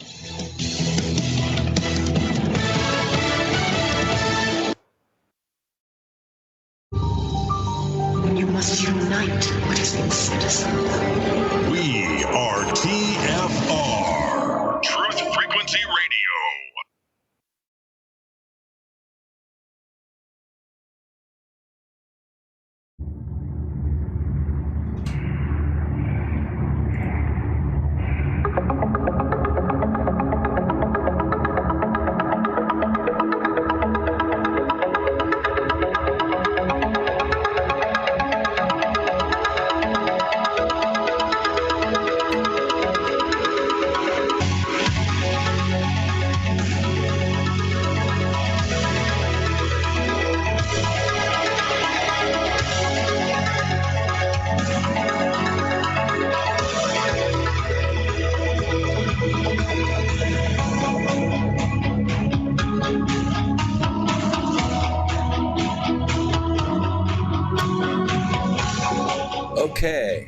Okay, welcome back to X Squared Radio Final Hour, coming to you live out of the America Free Radio Studios on the Truth Frequency Radio Network. This is the voice of the rebellion, right here on X Squared Radio. I wanted to let you know that next Saturday is May 9th, and we're going to have Class 1. There are 2 classes in the series for the Remembering the Future, the Second Chance Mentoring Success class. It's a master class that will teach you how to use your own life energy, your own glory energy, resonant energy, to manifest what you want for your own future. While you're down, while you're in your house, I think it'd be a great idea if you took if you participated in this class. It's next Saturday at noon Eastern. I try to do it in the middle of the day so everyone can do it. It's less than $50 for 2 classes. You get that class, and then 2 weeks later we have the second class. We have on the 9th and the 23rd. So on the 9th you get the 90-minute class and then a half-hour journaling class after that. So it's 2 hours on Saturday. You get the recording, so if you missed something, you can go back and go over it again. You get a free copy of the book, Remembering the Future. I sign it and mail it to you. And you get the second class, which is the refresher class 2 weeks later on the journaling workshop. All of that for $47. That's about as good as I can make it. That way you don't have to buy a plane ticket, you don't have to get a hotel, you don't have to rent a car to come and hear me speak live. You can do it from the comfort of your own home. And you can share your video or not share your video. I'm on full video. You'll see the whole slideshow, exactly what I would show at a live event like Contact in the Desert or some of these other big events like the Human Origins Conference. All those got canceled this year. So I decided to make my lecture available for people anyway, if they wanted to, $47. It doesn't get any better than that. Nowhere in the industry is it better than that. So come next Saturday and join the other class members, and I will see you there. And I think we'll have a pretty good time. It is a good course. It's a good class. And also keep in mind that at the end of August, I don't think we're going to be shut down that long. August 29th in Asheville, North Carolina, there's going to be an event, George Norrie Live. Myself, George Norrie, Danny and Brinkley, and others are going to be live on stage at the DW Theater. That's dwtheater.com, and it's spelt the old way, Theatre. The link is there on YouTube, and then I will also put it in the description down below so you can click on it and go there. This event will sell out. It sells out every year, and I guarantee you it will sell out this year for a couple of reasons. One is everyone's going to be starving for an event like this come August, and it's going to be in the mountains of Asheville, North Carolina, and it's really, really a great place. Yes, a lot of good points in the chat room as well. Rob is talking about keeping your immune system up. Great idea. He uses garlic. He says the masks are a bad idea because it lowers or will eventually hurt your immune system, and it will because you'll go through life in a bubble. And we're not that way. We're humans. We're exposed to crap, all right? We drop it on the ground. It's a 5-second rule. No problem. Unless, it lands, peanut butter down. But other than that, it's blow it off and it's good to go, right? We walk through a sea, an ocean of microbes and viruses every single day, and our body fights them all off without us ever even knowing about it, unless we happen to get a particularly nasty one. And that's, if it wasn't the case, we would have been extinct along with War of the Worlds a long time ago. And we survived. We survived because of our immune system. And I had another donation. It was an interesting donation. It was 2 $5 donations from Double Dog. Who would have thought Double Dog would make 2 identical donations? But go figure. Anyway, he says, I am a millennial. I like what Brooks is saying, but he's coming across a little toxic. Would he mind wearing a pink sweater? Don't own a pink sweater. In fact, I'm trying to think in my closet. I'm getting ready to go through it, because it's like spring cleaning and I've got a new toolbox. And so now I'm going through my closet. I'm pretty sure I've been collecting clothes for a long time. I got clothes probably older than you. I'm pretty sure I don't have a damn thing that's pink in my closet. And I'm pretty darn sure that I probably never will. And I have been accused with a glass of scotch and a cigar that I am actually quite toxically masculine. And I'm okay with that. I'm okay with that. Anyway, in his second donation, he says, why does Netflix ban everything legitimate, but then freely allows flat Earth documentaries and ET UFO documentaries? It seems discrediting to UFOs. A little oxymoron there, because there ain't no such thing as flat Earth. I mean, yeah, you could run a documentary about it, and I guess you could sell some Tide with that show, but nothing in the universe is flat. Nothing in the universe is flat, double dog. I hate to tell you, not even light is flat in the universe, and certainly not Earth's. And someone else says that Theraflu or Tamiflu or Z-Pak, it works just as well as any of the drugs. And it's true, but you got to understand what remdesivir, it does show promise, but it is way early in the game, because remdesivir attacks a mechanism. And the current drugs that we're using, which is namely, we call it HCQ, because we can't use the term because the robots will find it. Okay, around here we screw with the AI on purpose. So HCQ, not to be confused with HRC, HCQ actually splits open the macrophage, makes it vulnerable to infiltration by other minerals. And a couple of those minerals that like to get in there and disrupt the replication process of the virus macrophage. One is vitamin C and the other one is zinc. If you take HCQ, you also need to take zinc, and the two work together. And what happens is within minutes, I don't mean hours, within minutes of this drug getting into your system, the virus is already getting its butt kicked. Within a few hours, there is no replication going on in your body. Within a day or two, you are now virus-free. The Operation Corona Scare component is gone. And then your body is in trying to fight the bacteria that have taken advantage of the conditions your body is in because of the reaction that it has to the virus.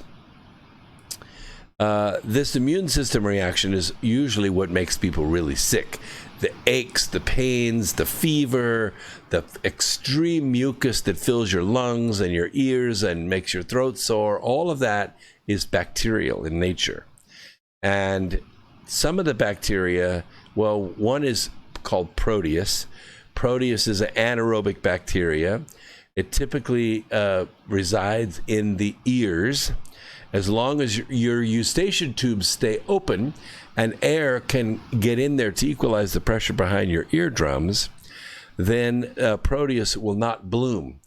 But as soon as your eustachian tubes get clogged off, and that happens when you're coughing, you tend to blow thick mucus up into your eustachian tubes, which are the tubes that drain your ears into your throat. Once those eustachian tubes are clogged, the Proteus can bloom and you have an ear infection in a matter of hours. And typically that will lead to the bursting of the eardrum and a diminuing of the hearing after the disease is gone. So in fact, the damage that you're incurring is bacterial in nature. The other one is an anaerobic bacteria, which we also carry pretty much all the time, and that is pneumococci. Pneumococci is the bacteria responsible for pneumonia. And in adults, like even adults big as me, we are susceptible to pneumonia if we get buildup of mucus and edema in our lungs. That is to say, it pools in the bottom lobes of our lungs and in the alveoli. The alveoli are like little oxygen exchange farms on the lining of our lungs. If the mucus fills in these areas, then that bacteria can then grow in those areas And this bacteria is particularly nasty in the sense that it grows in like grape clusters, in these clustery kind of white groups. And when it does, it attaches itself to the lining of the lungs, inflames the lungs, and I mean, it really hurts to breathe. And the bacteria it excretes waste product that is toxic to the human body. And being in the lungs, it goes directly into the bloodstream, so you can get blood poisoning and you can die of pneumonia pretty quickly, like 2 or 3 days, and you could be gone just like that. So this is the mechanism.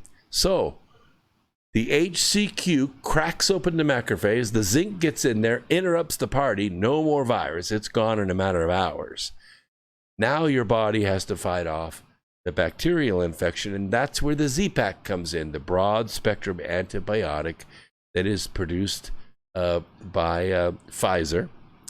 It's called Zithromax, we call it Z-Pak for short, and this is a multi-day infusion of this antibiotic. You take 2 pills the first day, and then 1, and 1, and you're finished. And I promise you, if you've got this cough that you don't think will go away, I mean, every night when you lay down, you're coughing until your ribs are sore. This is why you're coughing, because all of that phlegm, when you lay down, it spills forward into your esophagus, which causes the cough reaction. And of course, that helps break loose the rest of the phlegm. And all of this is the defense mechanism that your body does. Naturally, it just does it because that's the way your physiology is built. Is it fun? Hell no, it's not fun. And it can scar your lungs. That kind of coughing can actually scar your lungs. So the Z-Pak takes care of the bacterial component. The HCQ takes care of the macrophage, which is the little spaceship, the little I'm just using this as an example. The little macrophage unit that is the virus case itself. Inside this is, where the... I know, see, it makes the neatest little sound. But inside, that's where the genetic material is stored. So when this little beggar gets in your system, and it can get there through spittle, which is why everyone wears the mask, because you don't want that spittle on you when people are talking. Oftentimes they're spitting and sputtering and that kind of stuff. Anyway, what happens is this little beggar gets in your system, and as soon as it gets into a cell, it cracks open, dumps the genetic material into your system, and your cells begin replicating and making more of these little R2D2 beggars, and out they go. And that's what makes you sick. This is your body reacting to this.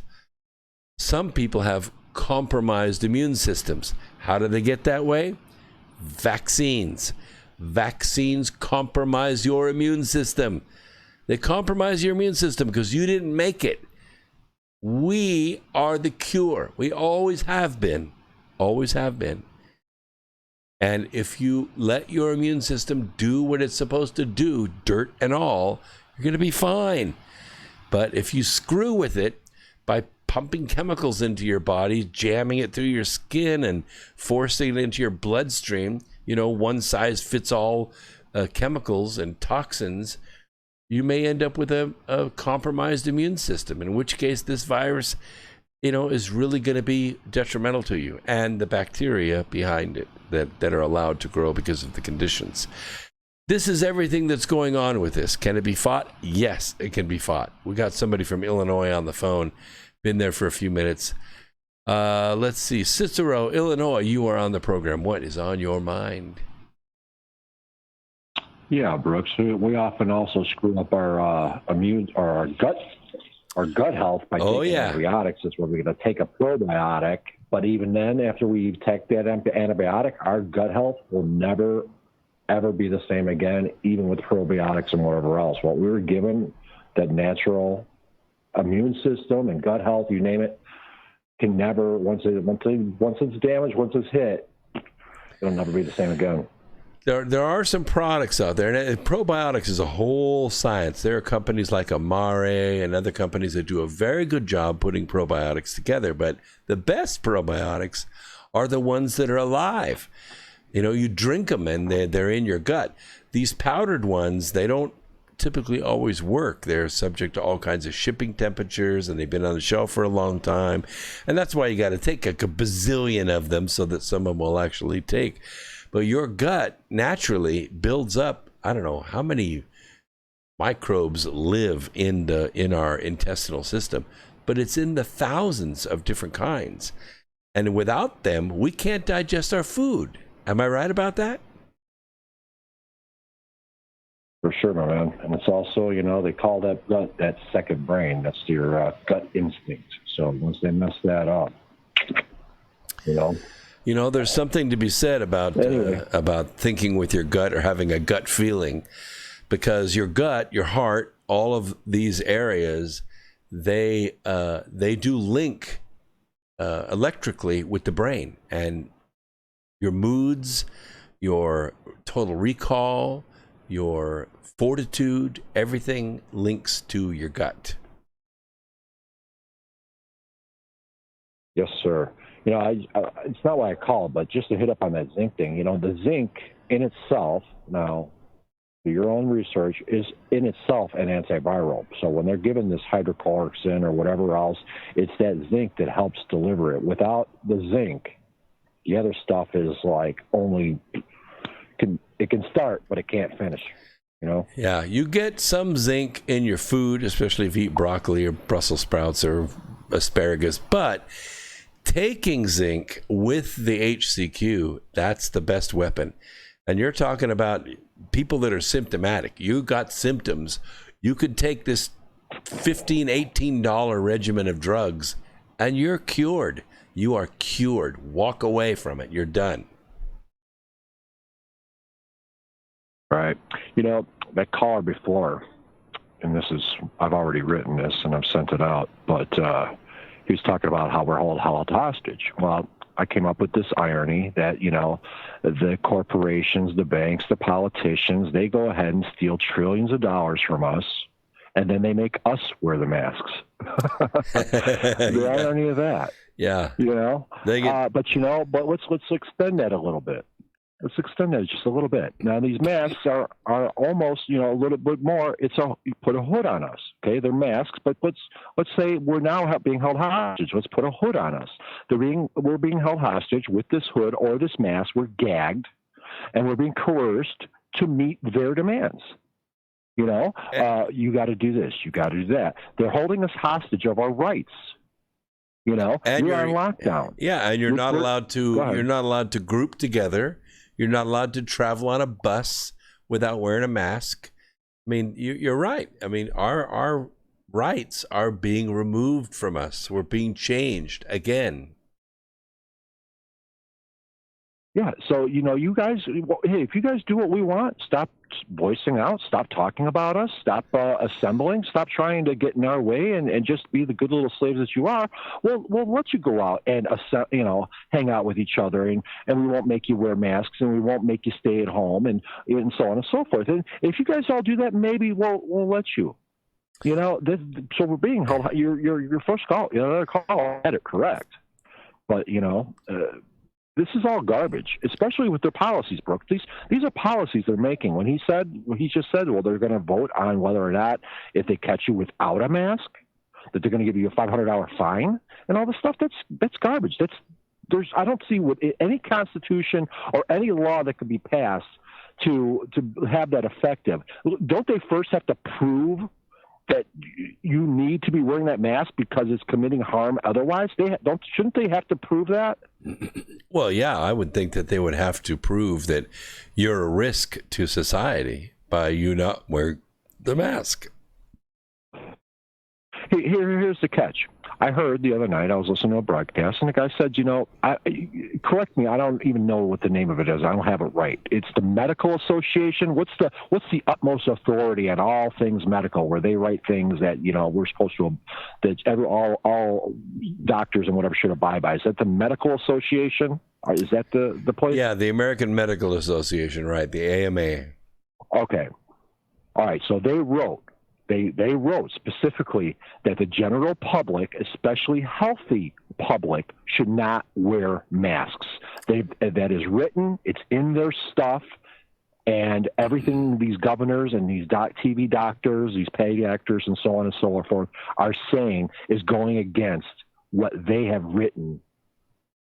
I want to say in stone, but it's black and white or wherever else. Well, yeah, but they've written this. No healthy people. Healthy people shouldn't be, like you've said. I'm sure you said it. Healthy people shouldn't be quarantined. Imagine, we got to break out of leprosy. Well, so let's let the lepers run free and lock up the healthy people. How stupid is this? Yep. Good. Yeah. Well, it accomplishes their goal, which is Operation Corona Scare. And, keep in mind when you talk about policies and what policies are being passed, the policies are generally surrounding climate change. They're not surrounding the virus. They're trying to still pass their climate change agenda. And all climate change roads lead to socialism. So now you see what Operation Corona Scare is supposed to do. Well, this is your taste of socialism, which is the step towards communism, where they make you, you hear about these stores that are making people stand outside in the rain, 6 feet apart. That's what we used to talk about when we were younger, or you were younger, or I don't know, not that old, but I do know the stories where you had to wait in line. You could go to get your toilet paper on this day or your food on this day, and you had to stay in line, and then when they ran out, they ran out. And that's what they're teaching people. They're teaching a discipline here. That's an exercise. This is conditioning. This is everything that's happening, Brooks. Like I wrote in the chat, this is much bigger than destroying Trump's economy. This is this is everything all at once. This is everything, including the kitchen sink. Everything that anybody ever said about Agenda 21, Agenda 2030, what they're conspiring to do, population control, depopulation, genocide, democide, you name it, conditioning, communism, you name it, whatever it is. The Satanists, the sacrifice, the changing your food to imitation petri dish meats and whatever else that's happening right now too, that it's all happening at one time, and they're not going to stop. They're not going to stop. Because not only they got their boot on their neck and pressing harder, they're putting a lasso around your throat as well. And we used to say, we would never go for that. They'll never get that. That's crazy. That would happen in Cuba, maybe Venezuela, but that's never going to happen here. Look around, folks. I've already stood in the parking lot 6 feet apart with people who, everyone, all in the store, the people at the store, the people in the parking lot, all knew it was ridiculous. And we were still doing it. And wearing your masks, and all you have is your eye contact and the movement of your eyes. It's the only expression. So you're a non-person. When you wear that mask, Brooks, you're a non-person. You have that unique thing that is your face, whether it be pretty or ugly or medium or in between. It's still an expression. So when you talk and you smile or you grin, people can express, and you can show your friendliness or your combativeness. But with that blank face, you are now a non-person. And you know what makes this easier for anybody that wants to come at you, such as law enforcement. They don't see you as a person anymore. They can come at you violently because you no longer have a face. You're just a blank slate. It makes it easy for bad people to do bad things because I want to say amoral. I want to slip amoral in here somewhere. Because that's basically what this is. Well, the people that are conducting this and pulling this off is the amorality. The bright side is that you can mouth bad things about somebody and they can't tell. Okay, Scooby. Hey, I appreciate the call. Thank you so much. We've got to take a quick break. All right. Excellent call. All right, we'll take a quick break, come back at the bottom of the hour. I want to talk about the Barber Rebellion. Wow. This is really big, the Barber Rebellion. Talk about the new American Civil War. So don't go away. Call your friends. This is probably the seminal segment of tonight's program. We'll be right back after this.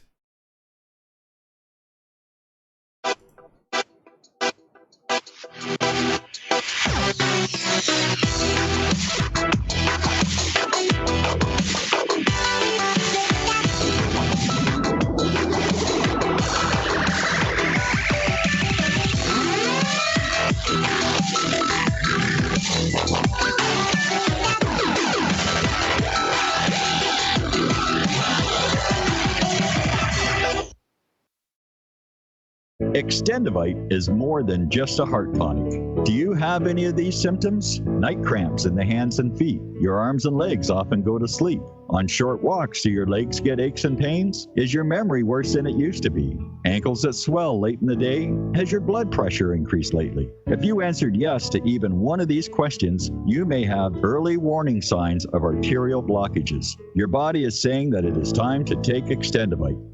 These are not the normal signs of aging. They are the warning signs that accompany blocked arteries. Get your Extendivite today. Extendivite is available in capsule or liquid form for just $69.95 for a 2-month supply. To get started, call 1-877-928-8822. That's 1-877-928-8822 or visit heartdrop.com. Extend your life with Extendivite. Hey folks, guess what the #1 phrase that Life Change Tea receives by email? You ready? We love this tea. We love this tea. Time after time, week after week, we love this tea. Life Change Tea gives you more energy, a beautiful cleansing, and fulfills its slogan perfectly. The tea that makes you go. So if you want to be on your health game, log on to getthetea.com and order Life Change Super Strength Tea. Packages come in a 1-month supply, and when you brew this stuff, wait until you see the results. Aren't we all about the results? And with a lot of people's health struggling, we can use a little bit of help. Doctors will tell you disease starts in the gut. So log on to getthetea.com. That's getthetea.com. Be our next email saying, I love this tea. I love this tea. Get the tea at getthetea.com. Helping America one tea bag at a time.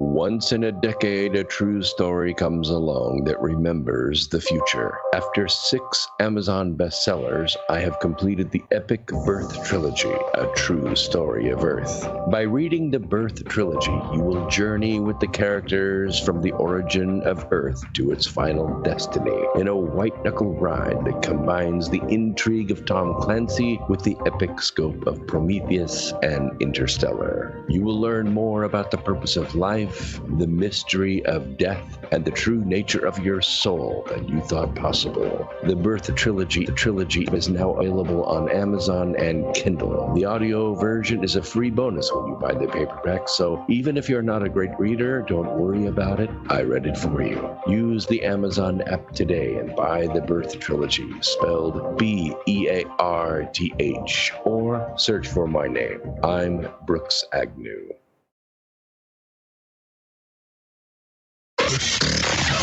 Real people, real radio.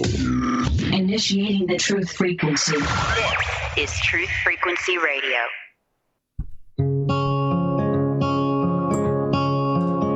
I've been waiting for this moment since my first breath in.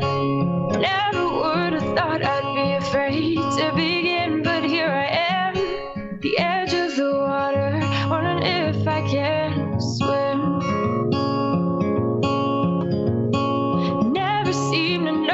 All the days pass through, but in this final moment, I'm still chasing the truth. I want an explanation why I can't stay here forever in my youth.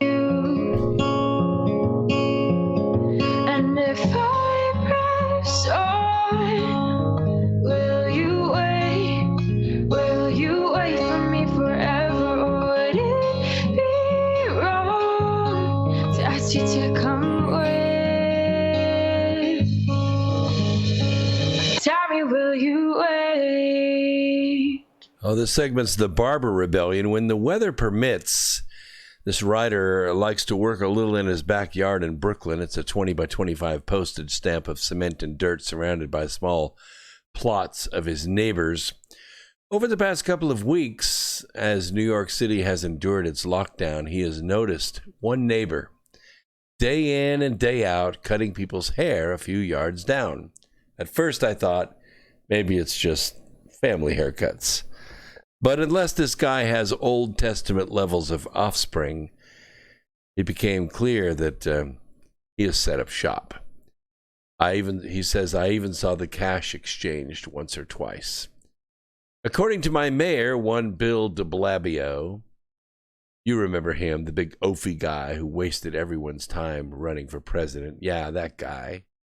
So he says that what I should have done when I saw this illegal barber operation going on was to jump on the phone and dial 311 and alert the authorities so that they could send the officers from New York Police Department to break up the crime ring. That is not what I did, he said. I did something that in Brooklyn we like to call minding your own freaking business. The guy wears a mask and gloves, as do his customers. And while strict social distancing is not actually in place, nothing is happening that is half as potentially harmful as going to a bodega. That's what we call a deli. It seems to me that this cat was running a pretty conscientious little situation, and his customers seem fine with whatever danger they may be placing themselves in to get the haircut. But let me say, I did have a problem with it. And that was that guy, you know, the self-appointed pandemic hall monitor type. Even in that upside-down universe, I'm pretty sure my first course of action would be to go talk to the guy before I request that men and women with guns show up at his door. I very nearly went over to see how much he was charging, but he seems to only know one hairstyle, a kind of high and tight that's part Marines and part K-pop.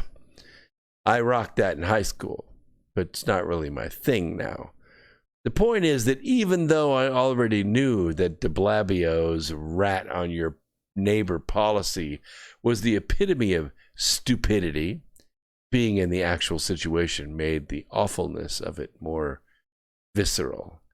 There I am, smoking my cigarette, watching this makeshift hairdresser's busy scissors, and I realized I'd been deputized by my mayor to mess up his whole deal. It's not an authority that I want, he says. And even just knowing I made it makes me very uncomfortable. The good news is that apparently the hotline Hizoner setup has mostly been used to mock the policy, not to tattle on fellow citizens. It brings up an interesting question about the nature of American civil life. Is my primary duty to my government or to my neighbors? For me, the answer is clearly the latter. The idea that I should be the entity ensuring everyone lives by the letter of the law is anathema. Should we call the police when there's a serious crime happening? Sure, of course. Should we call the police because someone is cutting hair in the backyard? No. The American people are smart. They understand what is going on, or they are doing a good job handling what has been asked of them. But they also need to be trusted. We don't need a state-driven crackdown on people living their lives. And we certainly don't need citizens looking over their shoulders, waiting to be sold down the river by fretful neighbors. So, no, I will not be telling on neighbors who cut hair, or throw a small barbecue, or sit on their stoops without social distancing, or let their kids play together in the park. That is not a door that should ever be opened in a free society. Thankfully, it is one that my fellow New Yorkers and I do not see fit to go through. So what is going on with this new American Civil War? There are 24 Democrat governors. They are under do-or-die orders to keep their states locked down until Election Day. Oh, yeah. You just think it's one more month, but it's not. There'll be another outbreak and another and another. It's still Election Day. Some will not be able to do that, but they can keep some cities and counties locked down by force. That means if you open your business, you will have your license revoked. You will be fined every day you are open, and you may be placed in jail. One tattoo operator, not far from here in North Carolina, is serving 60 days in jail for being open for 10 minutes. A restaurant in Maine had their health license and liquor licenses revoked by the governor, effectively closing his business. He had 150 people waiting outside to have dinner. Across these 24 states are more than 560 cities considered to be sanctuary cities. That is to say, they block federal immigration laws from being enforced in direct violation of the U.S. Constitution. The federal government is about to cut off their federal budgets, which means they will be coming after citizens to foot the bill. How exactly do you think they're going to do that? Traffic citations, fees, fines, and enforcement actions that have risen more than 400% in the last 60 days across these states in an effort to fund state salaries while keeping all of your businesses closed. I see them every single day. I drive 137 miles one way to work and home at the end of the day. Every day, there are revenuers all along that highway preying on people who are desperately trying to get to work, stealing $150, $200, $250 from each and every person. That's a speed tax. They want to effectively tax the federal funds being deposited in your accounts right now. They're calling it income, and they want to take some of it for themselves. What we are witnessing is the formation of the Civil War through the tariffs of abominations. You want to see what that looks like? Go back to 1850 and watch what the newly formed Democrat National Committee did to split the country in half. They used tariffs to isolate 13 states from the Union. They accomplished this by 1860. Those states told the 7 industrial states of the North to go screw themselves. Without injuring even one single person, the South changed the gauge of their railroads and printed their own money. The United States was no longer united. Mission accomplished. America was dead. The Global Syndicate blocked Lincoln every way they could in his efforts to reform the Union. He arrested them. He printed his own money and violated the Constitution a dozen times in his efforts to defeat the Global Syndicate that had shattered the new country, barely 80 years old. When he succeeded, they shot him in the head. Now, the Global Syndicate is heavily invested in 24 governors. They wouldn't even be governors. They wouldn't even have been elected if it was not for Chinese money pouring into their campaigns and buying attack ads against their opponents. They violate federal law.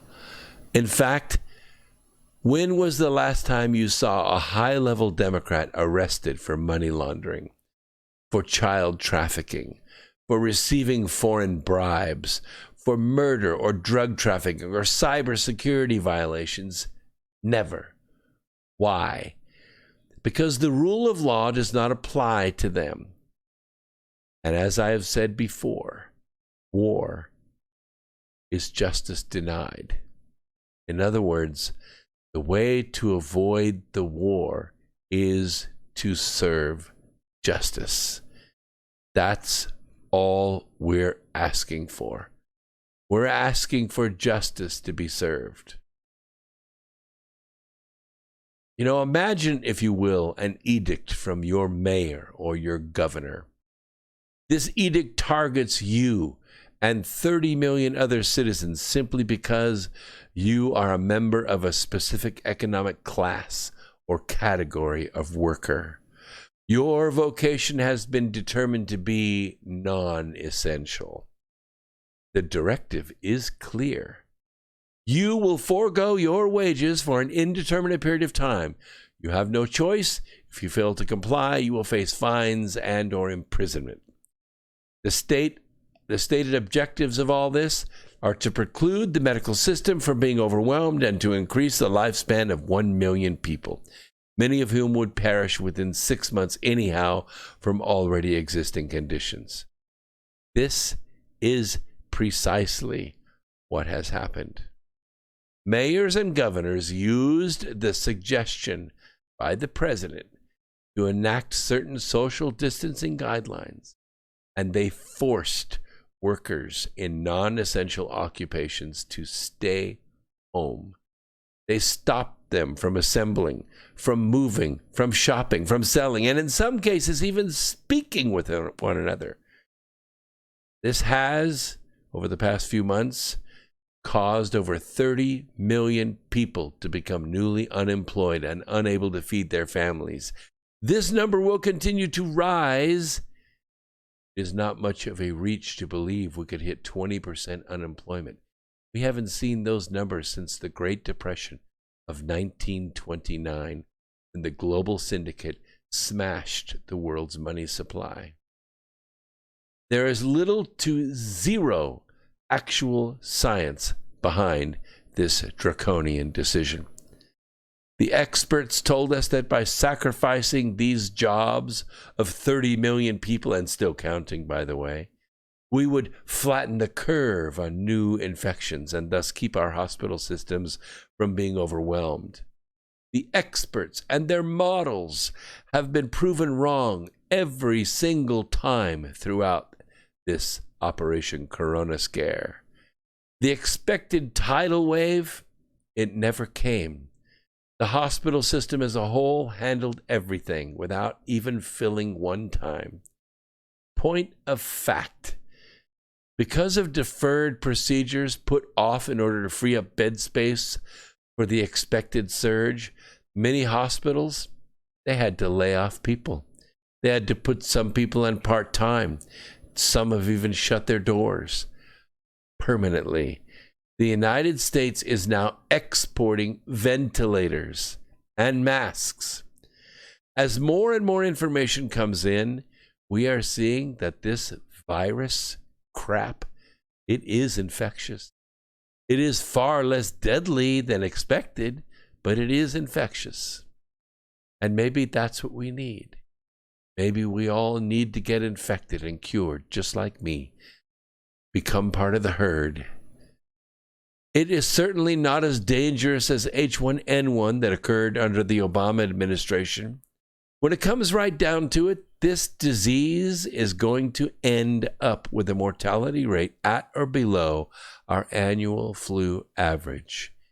And not once, ever, in the history of the United States, in the history of the world, have we shut down the economy because of it. For that, we brought direct harm, we brought pain, and we delivered suffering to 30 million other Americans and their families. The Chicken Little folks supporting Dr. Fauci and Dr. Birx, they're claiming that we saved 1 million U.S. lives by shutting down our economy. Fine. Let's do some math, shall we? For the sake of argument, let's agree that without closing up our economy, the number of U.S. fatalities would have reached 1.1 million. Let's also assume that by invoking Dr. Fauci's draconian measures, we were able to cut that number down to 100,000. I mean, we're just doing this just to keep the math simple. The bottom line is this. For each life allegedly saved, we as a nation, the states, the cities, the counties, your town, severally demanded, under threat of fines and or imprisonment, that 30 other non-essential American workers forgo their paychecks. 30 million people with no paycheck.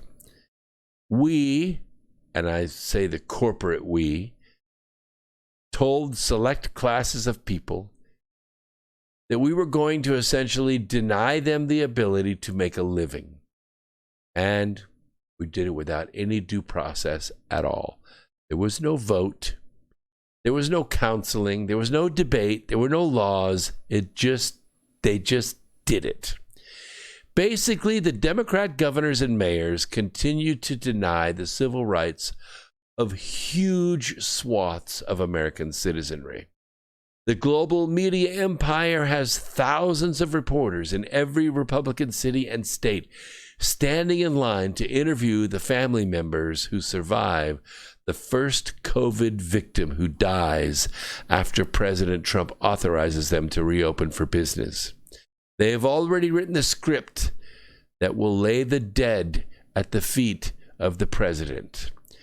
Democrats abridged the right to earn a living on the unproven chance that it might save a stranger's life. And what's worse, it wasn't like we demanded that all of America make this sacrifice. No.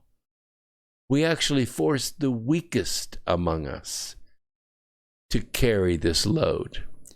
The irony is that the folks most interested in keeping this shutdown in place until we are perfectly safe, they are not the hourly wage. They're not the service industry worker who has been forced to shoulder almost this entire burden. Not at all. It's the essential workers, the people whose occupation allows them to telecommute, the media, and of course folks on government salaries that continue to keep their pantries full of designer ice cream while people who wait tables or cook food or style hair are starved to death. Mind you, none of the above was done via legislative action, which might have made it somewhat more palatable if it was. This was all done via executive orders by governors and by mayors. As new data comes in, we are seeing that all of this had little to do and little effect at all on the spread of the virus or the number of fatalities. Democrats trampled on the Constitution for the last 4 years. It's been horrible. They destroyed our economy. They wrecked the lives of tens of millions of Americans for nothing, just to keep Trump from winning. In some cases, like Michigan, the state legislature is suing their own governor to force her to let people go back to work. This weekend, Candace Owen was suspended off Twitter for publicly asking Michigan to go back to work. And they aren't done yet. Their intention is to keep America crippled until the election. Above all else, they want to do two things. First, they want to outlaw all Trump rallies. Gotta be done. They have to outlaw the rallies.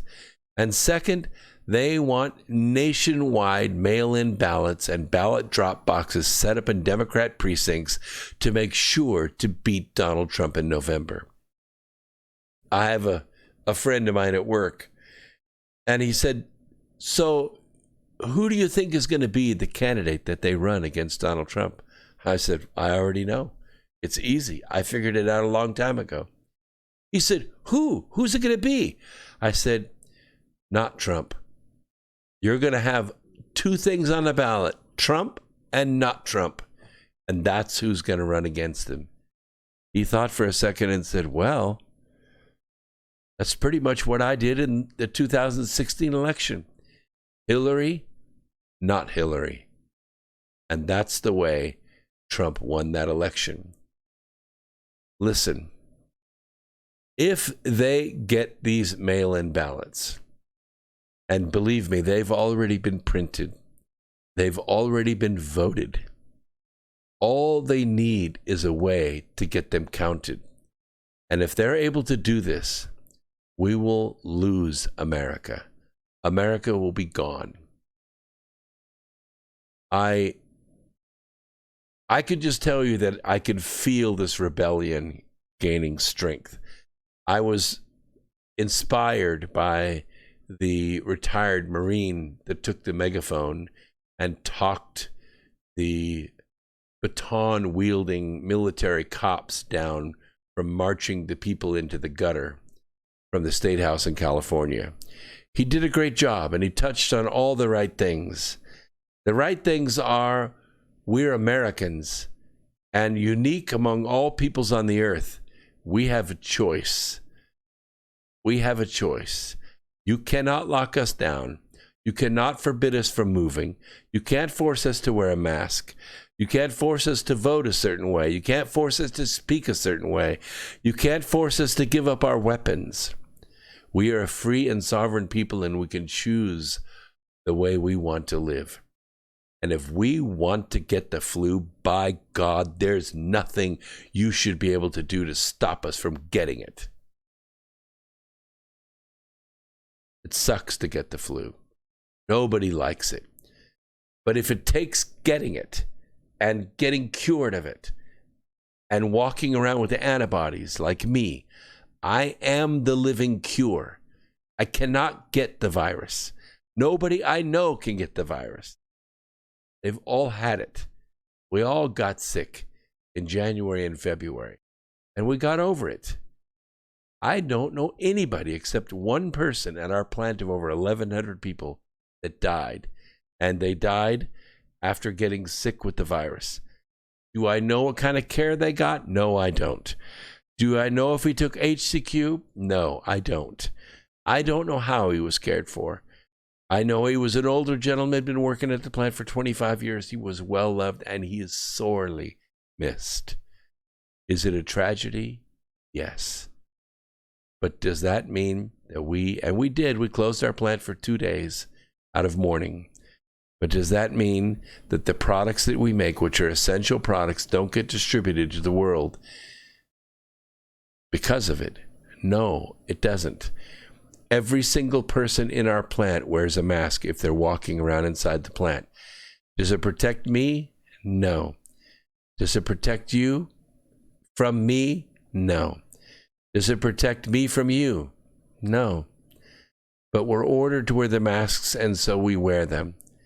It is a courtesy. I'm not going to breathe on you. I'm not going to spit on you. And if I can transfer anything, you're not going to get it that way. Do those masks block a virus? Absolutely not. Not. They might stop some dust. They might stop somebody from sneezing on you or coughing on you or spitting on you while they're talking. It might. It might. But it's not going to stop a virus. I'm just telling you, they're trying their best to change our behavior again. In the book, Charm a Favor, I talked about a nuclear weapon going off. And that nuclear weapon killed hundreds of thousands of people, but it turned our lights off for a period of time. Immediately, within minutes, the Democrat Party was announcing to the country that the reason the bomb went off was because of Donald Trump. He failed to protect us. He drew this attack to us. His demeanor, his insulting mannerisms, his orange hair brought this attack on us. And so we're going to lay this attack at his feet. If you read the book, you're going to see exactly what these tactics are.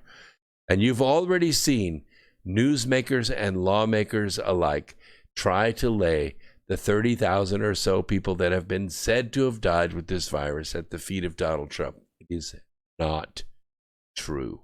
And you know it.